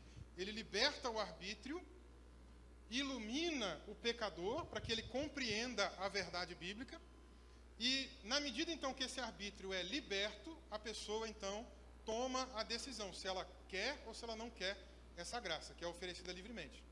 Se ela responde negativamente, não quero isso daí, não quero Jesus, não quero... Aí ela continua no seu estado deplorável de pecaminosidade, de depravação total e alienação total de Deus. Se ela responde, eu quero, porque é o Espírito Santo quem está indo até aquele indivíduo, iluminando, capacitando, para que ele entenda, e ele responde positivamente, aí agora Deus regenera essa pessoa, salva essa pessoa, e ela dá continuidade na sua vida cristã. Então é assim que funciona a mecânica da graça preveniente no ser humano. Ok? Alguém não entendeu? Muito bem. Pastor Jonas, gostaria que o senhor explicasse Romanos 8, 29 e 30. Bom, vamos... Quer ler o texto? Bom, o que Dantes conheceu, também os predestinou para serem conforme a imagem do seu Filho, a fim de que ele seja primogênito entre muitos irmãos, e aos que predestinou, a esse também chamou, e aos que chamou, a esse também justificou. E aos que justificou, a este também glorificou. Então, esse texto ele está em perfeitamente consonância, né, com a visão arminiana de eleição. O que é que nós entendemos por eleição? Primeiro que a eleição está na presciência de Deus. E aí o texto ele começa, o que Dantes conheceu. Então, Deus sabia todos aqueles que seriam salvos. Mas esse texto, em nenhum momento, ele fala numa eleição determinista, uma eleição incondicional.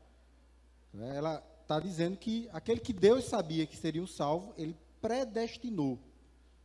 E esse que ele predestinou, ele chamou. Então, a ideia de eleição que nós acreditamos é que Deus ele sabia, desde a eternidade, na presciência dele, no conhecimento eterno dele, e dessa forma ele estabeleceu que todos aqueles que responderiam positivamente, de forma livre, ao chamado do Evangelho, em consonância com esse livre-arbítrio que está liberto, que foi restaurado no sentido de poder dar essa resposta positiva ao chamado do Evangelho. Então, a esse grupo de pessoas que Deus já conhecia previamente, ele predestinou para a salvação. Mas não significa que essa predestinação para a salvação tenha sido uma eleição incondicional. Deus escolheu A em detrimento de B. Ela tem uma condição. E qual é a condição? É a fé, é responder positivamente, é dar uma resposta positiva ao chamado do Evangelho, à ação do Espírito Santo, assim como também estão predestinados, vamos pensar no sentido contrário, à condenação aqueles que não responderão positivamente. Então, nós entendemos dessa forma. O que Dantes conheceu, ou seja, a presciência de Deus, Deus predestinou para a salvação. Mas quem são estes? Aí você vai ter que harmonizar com a demais estrutura do Evangelho. Aquele que crê será salvo, aquele que não crê já está condenado, e aí nós acreditamos dessa maneira. Queria ouvir também a posição do pastor Vinícius. Tá, eu tenho, nesse livro Em Favor do Arminianismo Wesleyano, o capítulo sobre eleição, eu peguei todos os textos do Novo Testamento que falam sobre predestinação, eleição, todos, e fiz exegese deles. Então vale a pena depois dar uma olhadinha, com calma, né? Esse texto de Romanos 8, 29, por exemplo, eu chamo ali de predestinação teleológica. O que é teleologia? É o estudo da finalidade das coisas. Então, por exemplo, você está sentado numa cadeira. Para que serve a cadeira? Para que serve o microfone? Ok, e o texto bíblico de Romanos 8, 29 diz que os que dantes conheceu, os predestinou para... Salvação. Qual é a finalidade de Deus nessa predestinação? Salvação. Para que eles sejam conforme a imagem de Deus. Lembram que a gente explicou sobre a imagem de Deus aqui, que foi ofuscada e perdida? Qual é o propósito de Deus, então? Restaurar a imagem de Deus nesses indivíduos. E para que isso? Qual é o propósito de Deus em restaurar a imagem? Quando o ser humano tem a imagem restaurada, ele se torna uma criatura completamente diferente, que vai ser usada também para restaurar outras pessoas. Por exemplo, em 2 aos Coríntios, capítulo 5, a partir lá do versículo 10 em diante, o apóstolo Paulo vai estar falando sobre o ministério da reconciliação. Reconciliação tem a ver com relacionamento, que é o que a gente também comentou aqui, um dos aspectos da imagem de Deus. E diz a Bíblia, então, que Deus estava reconciliando consigo mesmo o mundo e nos deu o ministério da reconciliação. Uma vez que nós somos reconciliados com Deus, nesse nível relacional, Deus agora nos usa para sermos agentes e ministros de reconciliação para com outras pessoas, para que essas outras pessoas também tenham essa imagem restaurada na vida delas. Então, ali é uma predestinação? Sim, mas teleológica, para uma finalidade. Qual é a finalidade? Restauração da imagem de Deus. E é só isso que tem? Não. Efésios 1:4, por exemplo, nos elegeu nele antes da fundação do mundo, para quê? Para sermos santos e irrepreensíveis. Você vai lá em Efésios 2:10, versículo 8 e 9, aquele texto clássico, do sola gratia, do sola fide. Mas o versículo 10 também vai mostrar para a gente que Deus também de antemão nos preparou para uma finalidade. Qual é essa finalidade? Para as boas obras. Então a ideia de uma predestinação teleológica. Existe uma finalidade nessa predestinação de Deus, nesse propósito divino. E não é redenção particular. Até porque a continuação, versículo 30, se fosse redenção particular, se o texto falasse disso, Paulo estaria saltando pontos da Ordo Salutis, da ordem da salvação. Porque ele não traz uma Ordo Salutis completa. Depois é só você olhar a lógica lá que ele segue. Os que predestinou, chamou. Os que chamou... Né, não tem regeneração, por exemplo, ali. Então, ali não está falando de Ordo Salutis. É o que ele fez, o que Deus... vamos colocar aqui numa palavra, de repente, num palavreado mais simples. É o que Deus... É algo que Deus planejou para alguém. Ok? Essa é a ideia ali da predestinação teleológica, para que as pessoas fossem transformadoras. Aí depois, na próxima palestra, quando for falar de eleição, eu vou poder entrar em mais detalhes aí também sobre isso daí. Senão eu mato aqui o assunto. Uma outra coisa que a gente tem que enxergar, né, em hermenêutica, a gente sempre diz o seguinte, que a forma que você interpreta o texto, ele fala muito mais do intérprete, né, do que do próprio texto.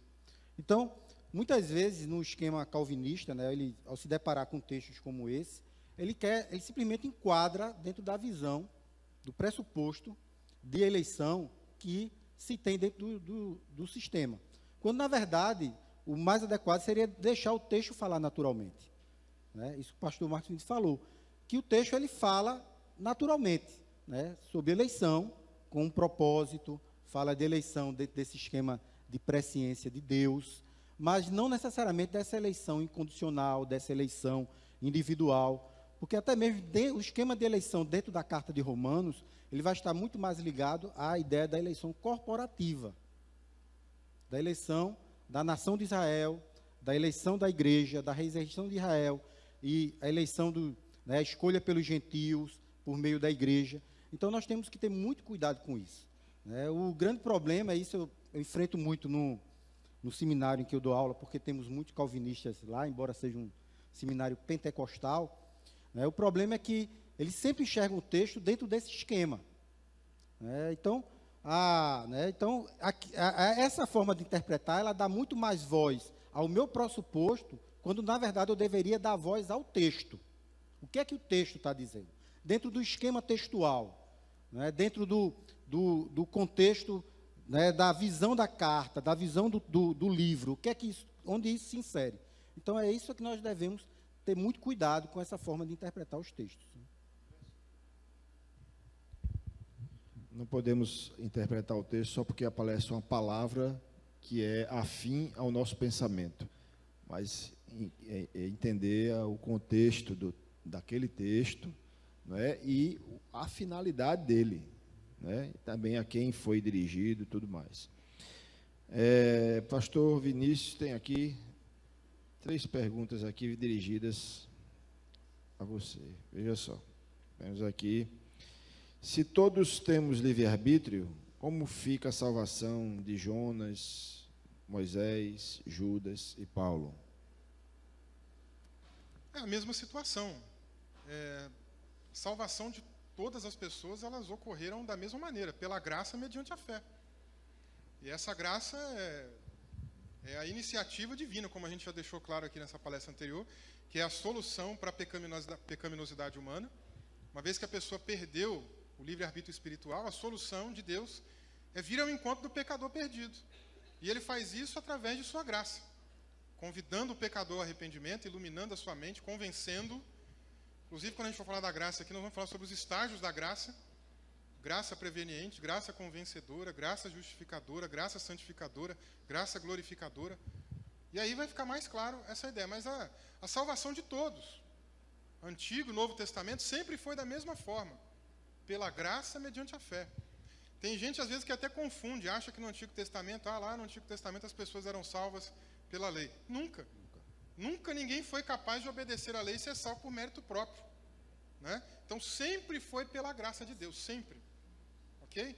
Então, a salvação de Paulo, Elias, Moisés, pela graça mediante a fé. Gálatas 3 já fala sobre isso, né? Exatamente. A lei é ineficaz. A lei é ineficaz. Em Gálatas, Paulo vai trabalhar isso. Em Romanos 7, Paulo vai trabalhar o mesmo assunto. E aí, a pergunta completando, que Zeca completou aqui, eu acho que eu me enganei. Como fica a situação dessas pessoas? Qual é a de Jonas, Judas, Moisés, tudo mais? Em relação se tem um livre-arbítrio, como fica a situação deles? Ou seja, Judas, por exemplo, como foi... Onde você deu a explicação sobre isso, né, sobre a questão de Judas? Mas aí fizeram a pergunta novamente.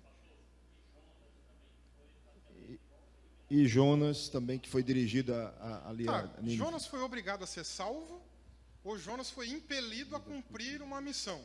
Nós temos que entender isso aí. São 2 coisas distintas, diferentes, gente. Porque aí existe também uma outra coisa que a gente trabalha, eu aproveito para indicar para vocês, eu fui co-tradutor desse livro, que é o Eleitos no Filho, do Robert Schenck, lançado pela editora Reflexão. E nesse livro ele traz uma outra coisa muito interessante, que é a ideia da predestinação para o serviço. Por exemplo, lá em João 15, nós temos um texto clássico também que muitos calvinistas usam eles para defender a ideia de predestinação incondicional. Aliás, isso é até uma redundância, porque predestinação tem que ser incondicional, né? Mas, vamos pegar lá, é aquele texto que diz assim, não fostes vós que escolhestes a mim, eu vos escolhi a vós outros. Aquele texto ali não está falando de salvação. Aquele texto está falando de uma eleição, de uma escolha para serviço. Deus escolheu ali os apóstolos e os enviou para que eles dessem fruto e para que o fruto permanecesse. Lê o capítulo 15, é isso que está acontecendo. Agora, eu vou explicar isso de uma maneira muito simples para você entender. Em Efésios 4, lá no versículo 11, nós temos ali também os dons ministeriais. E o texto começa dizendo assim, e ele mesmo, Jesus, né, ele mesmo, deu uns para apóstolos, profetas, evangelistas, pastores e mestres. Não fui eu que escolhi ser pastor, gente. Se dependesse de mim, eu não ia querer. Não fui eu que, eu quero ser pastor. Isso foi uma vocação, foi um chamado divino para cumprir um propósito aqui. E Deus não escolhe só pessoas para fazer a obra dele nesse sentido, não. Fazer a obra de Deus. Também escolhe pessoas para fazer coisas para o seu juízo e assim por diante. Por exemplo, Isaías 45. Tem um texto ali muito interessante que eu já vi muita gente pregar ele fora do contexto. É quando ele vai falando, eu vou despedaçar os portões de bronze, não sei o que e tal. Aí tem muita gente que usa aquilo ali para trazer uma mensagem assim, bem triunfalista, né? Mas o texto não está falando de triunfalismo, o texto está falando da eleição de Ciro, para poder punir os babilônios, por causa principalmente do orgulho, da soberba de Nabucodonosor, da maneira como ele abriu seus portões um belo dia, olhou e falou, eu fiz tudo isso. Tem até ali a ideia de que ele provavelmente estava olhando lá para os jardins suspensos da Babilônia, que era uma das maravilhas do mundo antigo, né? E ele olha e fala, eu sou o cara, né? Eu fiz tudo isso. E o que Deus faz com Nabucodonosor depois? Põe ele no chão, vira um animal, né? Humilha ele. E Ciro vem para punir aquele povo, pelo que eles destruíram do povo de Israel, de Judá e tal, né? Então, o capítulo 45, ele está falando disso. Tanto que lá na sequência do capítulo 45, né, terminando essa mensagem dirigida a Ciro, eu te escolhi e tal, tem aquela passagem que muita gente usa aí também para fazer uma interpretação muito mal feita. Né? Eu crio a luz, eu crio as trevas, eu crio o mal e tal. Esse crio o mal não é o mal moral, o mal do pecado. É o mal natural, que Deus também usa. Deus também castiga. Deus também usa as catástrofes naturais para punir pessoas, para conduzir pessoas ao arrependimento. Eu até costumo chamar esse mal de mal teleológico. Algumas pessoas chamam de mal natural, eu prefiro mal teleológico, por causa da ideia da finalidade. Confere depois na sua Bíblia Amós capítulo 4. Lá no versículo 12, eu lembro uma vez um pessoal fazendo uma campanha, né, e diz lá, prepara-te, ó Israel, para encontrares com teu Deus, né? Texto fora de contexto faz uma bagunça, né? Aí o pessoal falando, vamos fazer aqui um encontro com Deus e tal, né? O texto não está falando disso. Volta no versículo 1 do capítulo 4 de Amós. Está falando da apostasia do povo de Deus, e Deus agora está falando, olha, eu enviei a peste, a doença, para no meio da doença ver se alguém se arrependia e me buscava. Mas vocês não me buscaram. Eu enviei a perseguição, a guerra, a luta. Eu enviei a fome. Eu fiz chover num lugar, no outro não, para ver se alguém se arrependia e me buscava. Contudo, vocês não se arrependeram, não me buscaram. Por isso, prepara-te, ó Israel, para encontrares com teu Deus. Né? Aí sim a gente chega na ideia. Então, Deus também usa de males, né, que às vezes a gente não consegue entender muito bem, para alguma finalidade pedagógica, teleológica. Por isso que Tiago diz na sua epístola, tende por motivo de grande gozo passar pelas tribulações. Né? Então, a ideia do mal ali, a ideia central é essa daí que nós estamos falando. Então, a eleição que nós estamos falando nesse caso não tem nada a ver com salvação, tem a ver com serviço. Como ele elegeu Ciro, como ele elegeu os apóstolos, como ele continua levantando pessoas para fazer a sua obra, apóstolos, profetas, evangelistas, pastores e mestres. E se assim também foi com o apóstolo Paulo, Moisés e tudo mais, né? E aí tem uma pergunta ligada a isso aqui, que eu vou emendar aqui. E João Batista, que era cheio do Espírito Santo desde o ventre, ele tinha um chamado antes da salvação? Vamos dizer assim. A pergunta é se João Batista já era salvo desde o... É difícil ter essa constatação, né? O texto bíblico não é claro dizendo ali a respeito disso. Por que eu estou falando sobre essa questão? A gente pega, por exemplo, lá no Antigo Testamento, se for para usar essa ideia, vamos seguir o raciocínio calvinista aqui em primeiro momento. Se a gente for seguir a ideia, foi cheio do Espírito Santo, está salvo. Então o calvinista vai ter que reconhecer obrigatoriamente que Saul se apostatou da fé. E eles não creem em apostasia. Porque Saul foi cheio do Espírito Santo, profetizou, e o texto bíblico diz que ele foi cheio do Espírito Santo. Então estou seguindo a lógica, primeiro calvinista, tá? Então, se a gente for deduzir desse lado, inclusive tem até o pessoal calvinista que entende que até a criança, para ser salva, tem que ser regenerada desde o ventre, aí vão falar porque ele foi cheio do Espírito Santo, ele foi regenerado. Gente, o texto não é claro sobre isso. Fala que ele foi cheio do Espírito Santo. Por inferência nossa, claro, também vou concordar, por inferência, se ele foi cheio do Espírito Santo, eu estou entendendo que ele foi salvo. Do mesmo modo como eu entendo que Saul foi salvo e se apostatou da fé depois.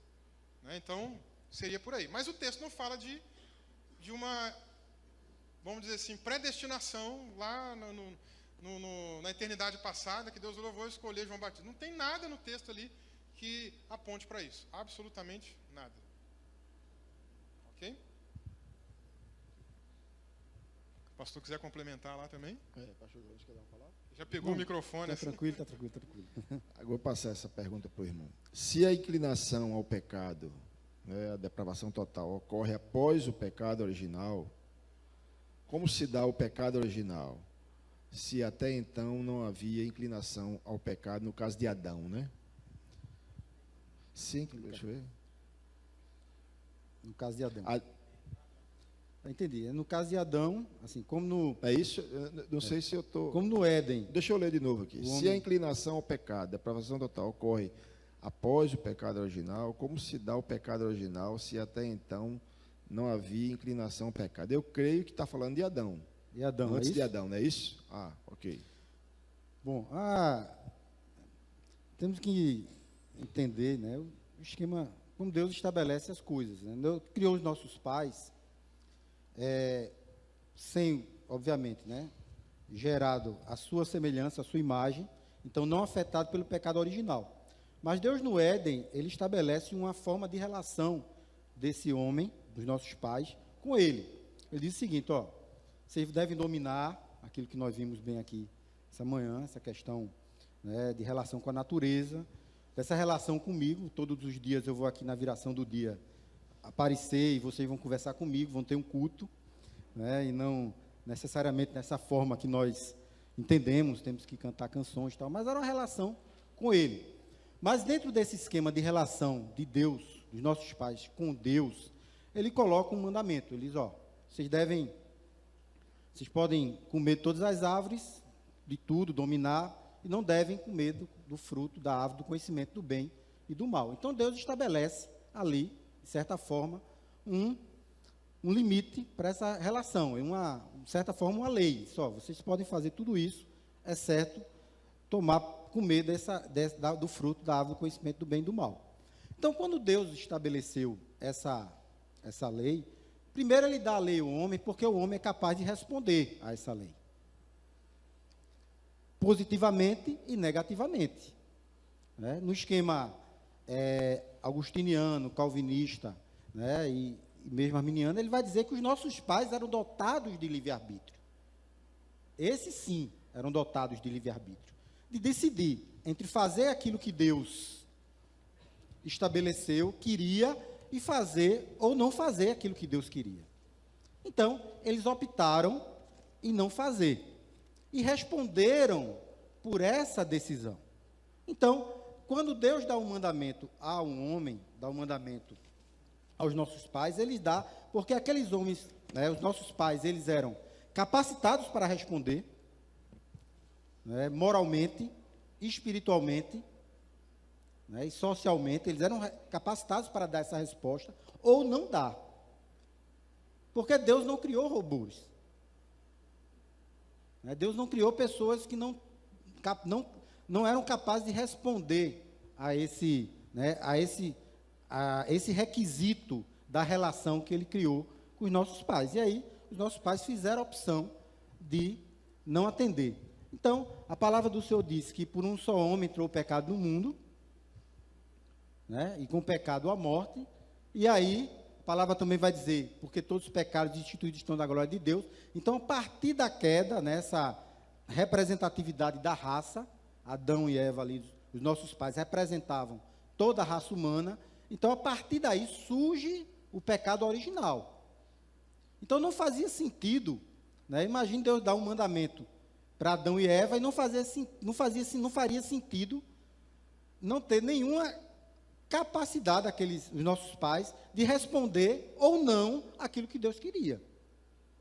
Então Deus dá um mandamento porque o homem é responsável para responder por esse mandamento.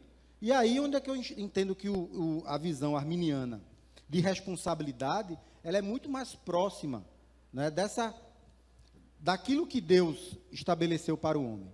Porque a partir do momento que eu entendo que o homem ele não tem nenhuma possibilidade de dar resposta por si só a esse chamado, a esse mandamento, não faz sentido o sentido de justiça. Então, o que é que Deus faz por meio da graça preveniente? Ele restaura a possibilidade de se dar essa resposta. O pecado original foi anulado? Não. O homem continua agredindo a natureza, o homem continua tendo conflitos consigo mesmo, o homem continua, mas, diante da graça preveniente, ele é capaz de responder. Ele é moralmente responsável por essa resposta. Ou seja, pecado original só após a queda. Antes, Só após a queda. pecado pessoal, porque é possível pelo livre-arbítrio. Isso. Muito bem. Uma outra pergunta aqui, pastor Jonas, enquanto o pastor Vinícius está vendo aqui a outra lá. Continuo sem entender porque Deus sabe todas as coisas, mas não influencia nas decisões. Como explicar as decisões direcionadas por Deus? Existem? Aí, complementando aqui, outra pergunta que envolve isso. Qual a diferença entre soberania divina e arbítrio humano? Que é a mesma coisa. Bom, assim, nesse aspecto eu gosto muito da visão de Boécio, né? Boécio diz o seguinte, que aquilo que nós falamos aqui, Deus, né, ele tem um referencial de conhecimento diferente daquilo que o homem tem, né? Então, como é que nós entendemos as coisas? Nós entendemos por opções, né? Poxa, se eu fizer isso, pode acontecer isso, ou pode acontecer, se eu fizer aquilo, pode acontecer. Então, nós trabalhamos com probabilidades. Deus não. Deus, ele sabe de todas as coisas antes de acontecerem. Por quê? Porque o referencial de tempo e de espaço de Deus não é o nosso referencial. Então, Deus sabe, né, todas as decisões que você vai tomar durante a vida. Mas não significa, por ele saber, que ele intervenha nessas decisões. Que ele determine essas decisões. Então, nós compreendemos, né, e foi aquilo que nós falamos aqui na palestra, que Deus, ele sabe as decisões livres que nós vamos tomar. Poderia ser diferente? No conhecimento de Deus, não.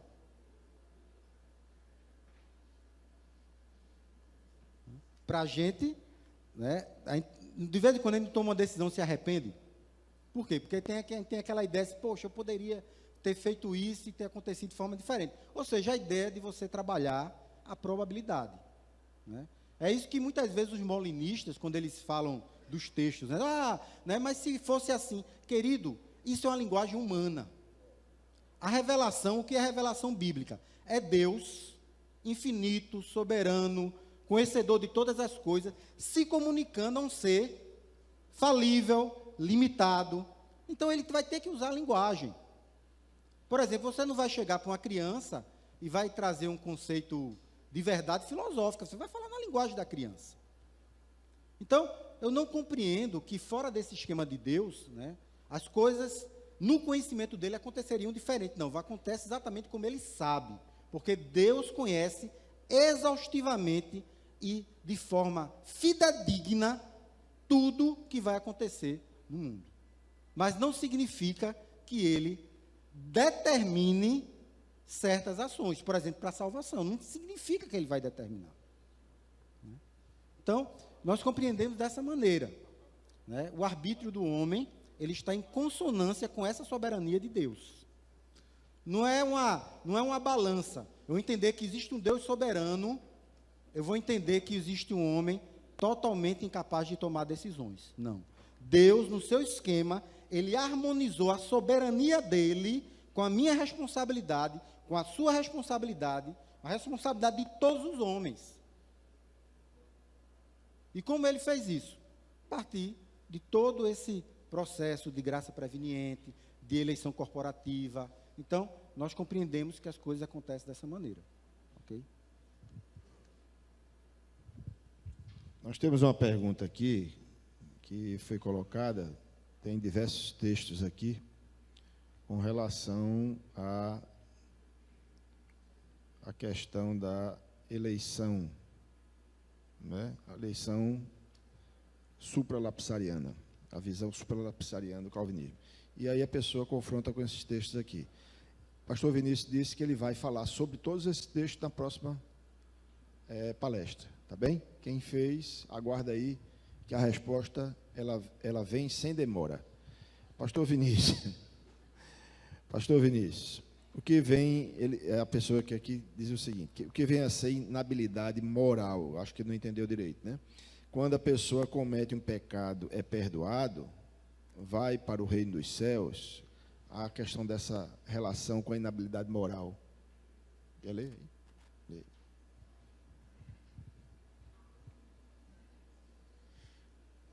Na verdade, eu não usei a expressão inabilidade moral, eu usei inabilidade natural, que seria sinônimo de incapacidade espiritual. É porque inabilidade natural é a expressão que aparece no manual da Igreja do Nazareno. Então, eu preferi usá-la ali oficialmente, mas o significado é incapacidade espiritual. É a incapacidade de qualquer indivíduo que não nasceu de novo, que não se converteu, de buscar sozinho a Deus, sem a ação da graça de Deus. Esse é o significado de incapacidade espiritual, ou inabilidade natural. Agora, deixa eu ver aqui o restante da pergunta. Quando a pessoa comete um pecado, é perdoado? Vai para o reino dos céus? Aí é que entra o texto de Efésios 2, versículos 8 e 9. Porque pela graça sois salvos. O significado comum, usual, de graça, simples, não está errado, é favor imerecido, não é? E é justamente um favor imerecido. Se fosse depender das minhas obras para ser salvo, ninguém, absolutamente ninguém seria salvo. Só para exemplificar de uma maneira bem rápida, o ser humano pode pecar desobedecendo a Deus, até os calvinistas reconhecem isso e chamam de vontade preceptiva, que tem a ver com os preceitos de Deus. Então, por exemplo, não matarás, não furtarás, não darás falso testemunho. Quando a pessoa desobedece uma lei de Deus, ele está desobedecendo um preceito divino, está pecando contra a vontade preceptiva de Deus. Nós podemos pecar guardando sentimentos negativos no coração da gente, tendo ódio, rancor, mágoas, né? Inclusive, várias advertências bíblicas contra esse tipo de coisa, que vão nos contaminando, e é uma forma de pecado também. Jesus chegou a dizer, se você olhar para o seu irmão e chamá-lo de raca, já é réu de sinédrio, né? Vocês ouviram o que foi dito lá aos antigos, não matarás, eu porém vos digo o que eu acabei de citar. Então, a forma como nós também guardamos certos sentimentos no coração da gente, configura pecado. Nós podemos pecar através daquilo que falamos, e a Bíblia nos adverte, inclusive, que nós vamos ter que prestar conta de cada palavra frívola, fútil, que sai da nossa boca. Então, muitas vezes tem pessoas que mentem, que falam mal do próximo, né, que estão pecando. Nós podemos pecar, além dessas formas, omitindo o favor de Deus, ou omitindo a ajuda. A gente deixa de pregar o Evangelho para alguém, nós já estamos pecando, porque nós estamos omitindo o favor de Deus para outras pessoas, de uma incumbência que é nossa, uma missão que é nossa, de anunciar o Evangelho. E aí Mateus 25 fala até de obras, né? Ele fala, tive fome, não me deste de comer, tive sede, não me deste de beber, estive preso, não me visitou, estive forasteiro, não me abrigar. Então, por aí adiante. E ainda podemos pecar até em pensamentos. Foi uma das coisas que mais mexeu com John Wesley. Tem um livro de um neurologista, eu não lembro agora o nome, que ele fala que passa na nossa mente de 140 a 180 mil pensamentos por dia. Se você fizer uma continha rápida aí, de 3 pensamentos por dia, isso dá mais de 1000 pecados em um ano. Então faz as contas da sua idade aí, de quantos pecados você já tem só de pensamento. E eu estou falando só de 3, hein?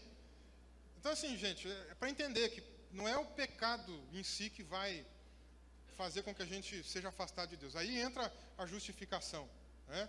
A justificação pela fé é isso. E a graça de Deus é isso. Se fosse depender do nosso mérito, ninguém ia ser salvo. Coloca na balança suas boas obras e os seus pecados. Está todo mundo arruinado.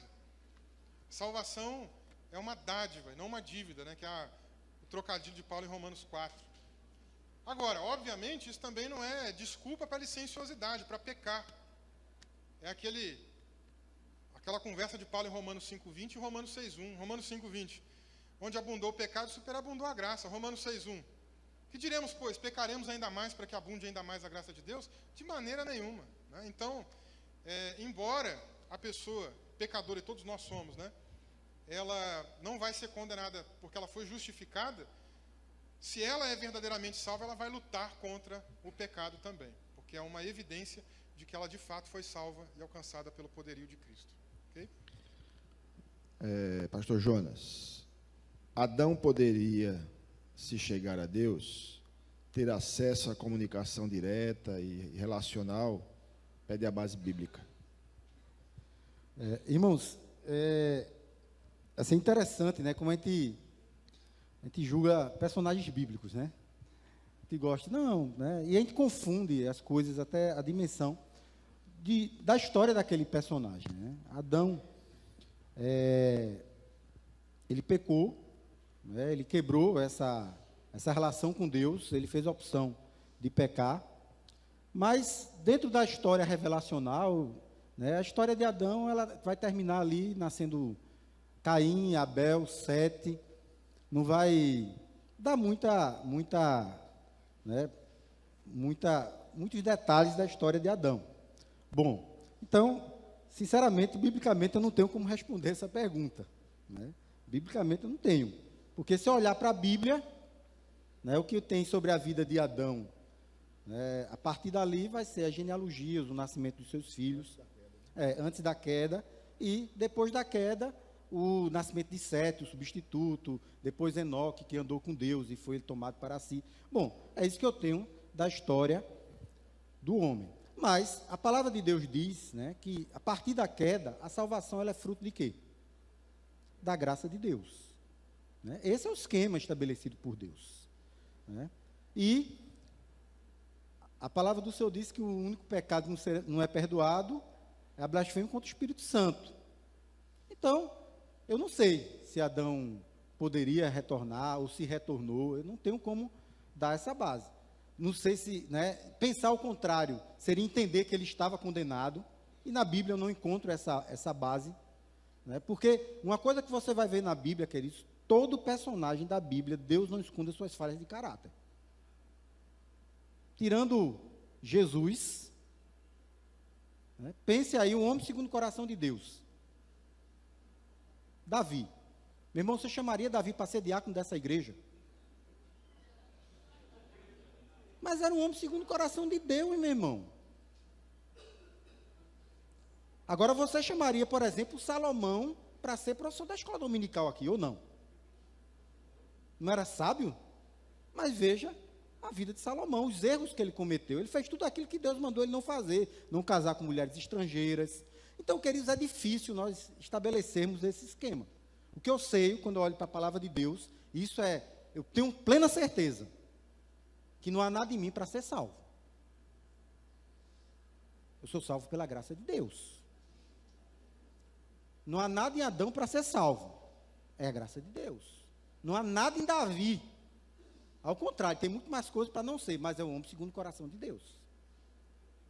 Então, irmãos, assim, eu não gosto muito dessas perguntas. Aí Judas, ele poderia ser salvo, e fulano foi salvo. Meu irmão, a salvação pertence ao Senhor. Entendam que quando abre a Bíblia, você tem uma história da salvação, como um todo, do processo de salvação. E você não vê muito falando de salvação de A, de B, de C. Né? Muito poucas outras histórias, o ladrão da cruz, né, o rico e o Lázaro. Então você não vai ver muito esse pontuar na vida das pessoas. Ok, então, infelizmente eu não tenho base bíblica para lhe dar essa resposta, né, resposta exata, se Adão voltaria. Eu só tenho o seguinte, que a graça de Deus, ele traz a si o mais vil pecador. E o desejo de Deus é que todos cheguem ao conhecimento da salvação. Pela graça, claro. Pela graça. Quer falar alguma coisa sobre isso? Pastor, por favor. Tem mais duas perguntinhas aqui. A primeira delas, dentro do conceito calvinista, existe alguma influência maligna, Satanás, sobre o homem? Sim. Eles creem na Bíblia, creem nas Escrituras. Tirando quem for liberal, né, que aí não se limita a calvinista, arminiano, né, aí já é uma outra coisa, né? São liberais que não acreditam no mundo espiritual, que negam essas coisas. Então, calvinista acredita sim no diabo. A questão que vai ser mais polêmica é na discussão da teodiceia, do problema do mal. quando o calvinista vai entender que o diabo é o diabo de Deus. É até uma frase de Lutero isso, na verdade, né? E que Deus usa o diabo, inclusive, até para os seus planos, para os seus desígnios, para condenar e por aí vai. Tá? Então, eles acreditam no diabo? Sim. A outra pergunta, sendo Deus onisciente, por que ele habilitaria alguém para que essa pessoa responda negativamente a ele? Olha, Deus habilita as pessoas por causa justamente dessa tensão entre a sua soberania e a responsabilidade humana. Eu poderia fazer essa pergunta, responder essa pergunta com outra pergunta. Se Deus é onisciente, sabia que o homem ia cair, sabia que os anjos iam se rebelar contra ele, por que ele criou o mundo angelical? Por que ele criou o planeta Terra? Por que ele criou a humanidade? Sabendo que tudo ia ser corrompido da maneira como está. Então, é uma coisa muito especulativa. Ele criou porque ele quis. E nesse caso, ele habilita a pessoa até para resolver essa tensão também com a responsabilidade humana. E é um problema, por exemplo, que o calvinismo acaba não resolvendo muito bem, porque eles vão jogar tudo isso para o mistério divino, no seguinte sentido: Deus é soberano, elege quem ele quer e não elege quem ele não quer. E até as ações das pessoas são determinadas por Deus. Aí, na hora de resolvermos a questão da responsabilidade humana, vamos pegar aquele exemplo de ontem, né, que a gente deu lá de uma criancinha, 2 anos, 3 anos, que foi estuprada. Aí, quem foi o responsável pelo estupro? Não foi o estuprador? Mas quem realmente vai responder por isso? Não teria que ser Deus que determinou, que decretou que isso acontecesse lá na eternidade passada? Só que na teologia calvinista, não é Deus quem vai ser o culpado. Deus determinou, articulou tudo isso, mas no final das contas, quem vai ser o responsável é a pessoa que cometeu. Então aí é que está o problema do pensamento calvinista nesses pontos. Então Deus, no sistema supralapsariano, hipercalvinista também, ele determina quem não vai ser salvo, né? Ele decreta quem não vai ser salvo, e no final das contas o culpado, o responsável é quem não foi salvo, mas foi Deus que não decretou. No sistema infralapsariano, tenta amenizar um pouquinho, mas ontem a gente até comentou aqui à noite, né, que o calvinismo consistente teria que ser de fato o supralapsariano, né, explicando lá aquela questão do conhecimento de Deus e tal. Mas aí tentando limpar um pouquinho essa questão de Deus aí nessa situação. Então está todo mundo condenado, mas ele, por sua benevolência, pelo seu amor, ele salva alguns e os outros não. Né? Então aí a responsabilidade é daquele povo. Não, a responsabilidade não deveria ser exatamente daquele povo, deveria ser de Adão, nesse caso. Porque eles estão naquela vida de alienação, não por eles, mas pela solidariedade da raça, de Adão. Então Adão deveria ser o culpado, nem esse povo deveria ser culpado. Então eles não resolvem esse problema filosófico que envolve essa discussão da soberania de Deus, da responsabilidade humana. Agora, a graça preveniente, ela dá uma resposta mais convincente. Porque Deus ilumina a pessoa, dá a oportunidade dela tomar a decisão, liberta o arbítrio que está cativo, e quando a pessoa diz, não, eu não quero, tá bom, então a responsabilidade é tua. É para isso que Deus faz essa coisa, dá essa oportunidade. Ok? Ok, pessoal, nós vamos encerrar aqui essa parte da nosso seminário. Vamos para o almoço.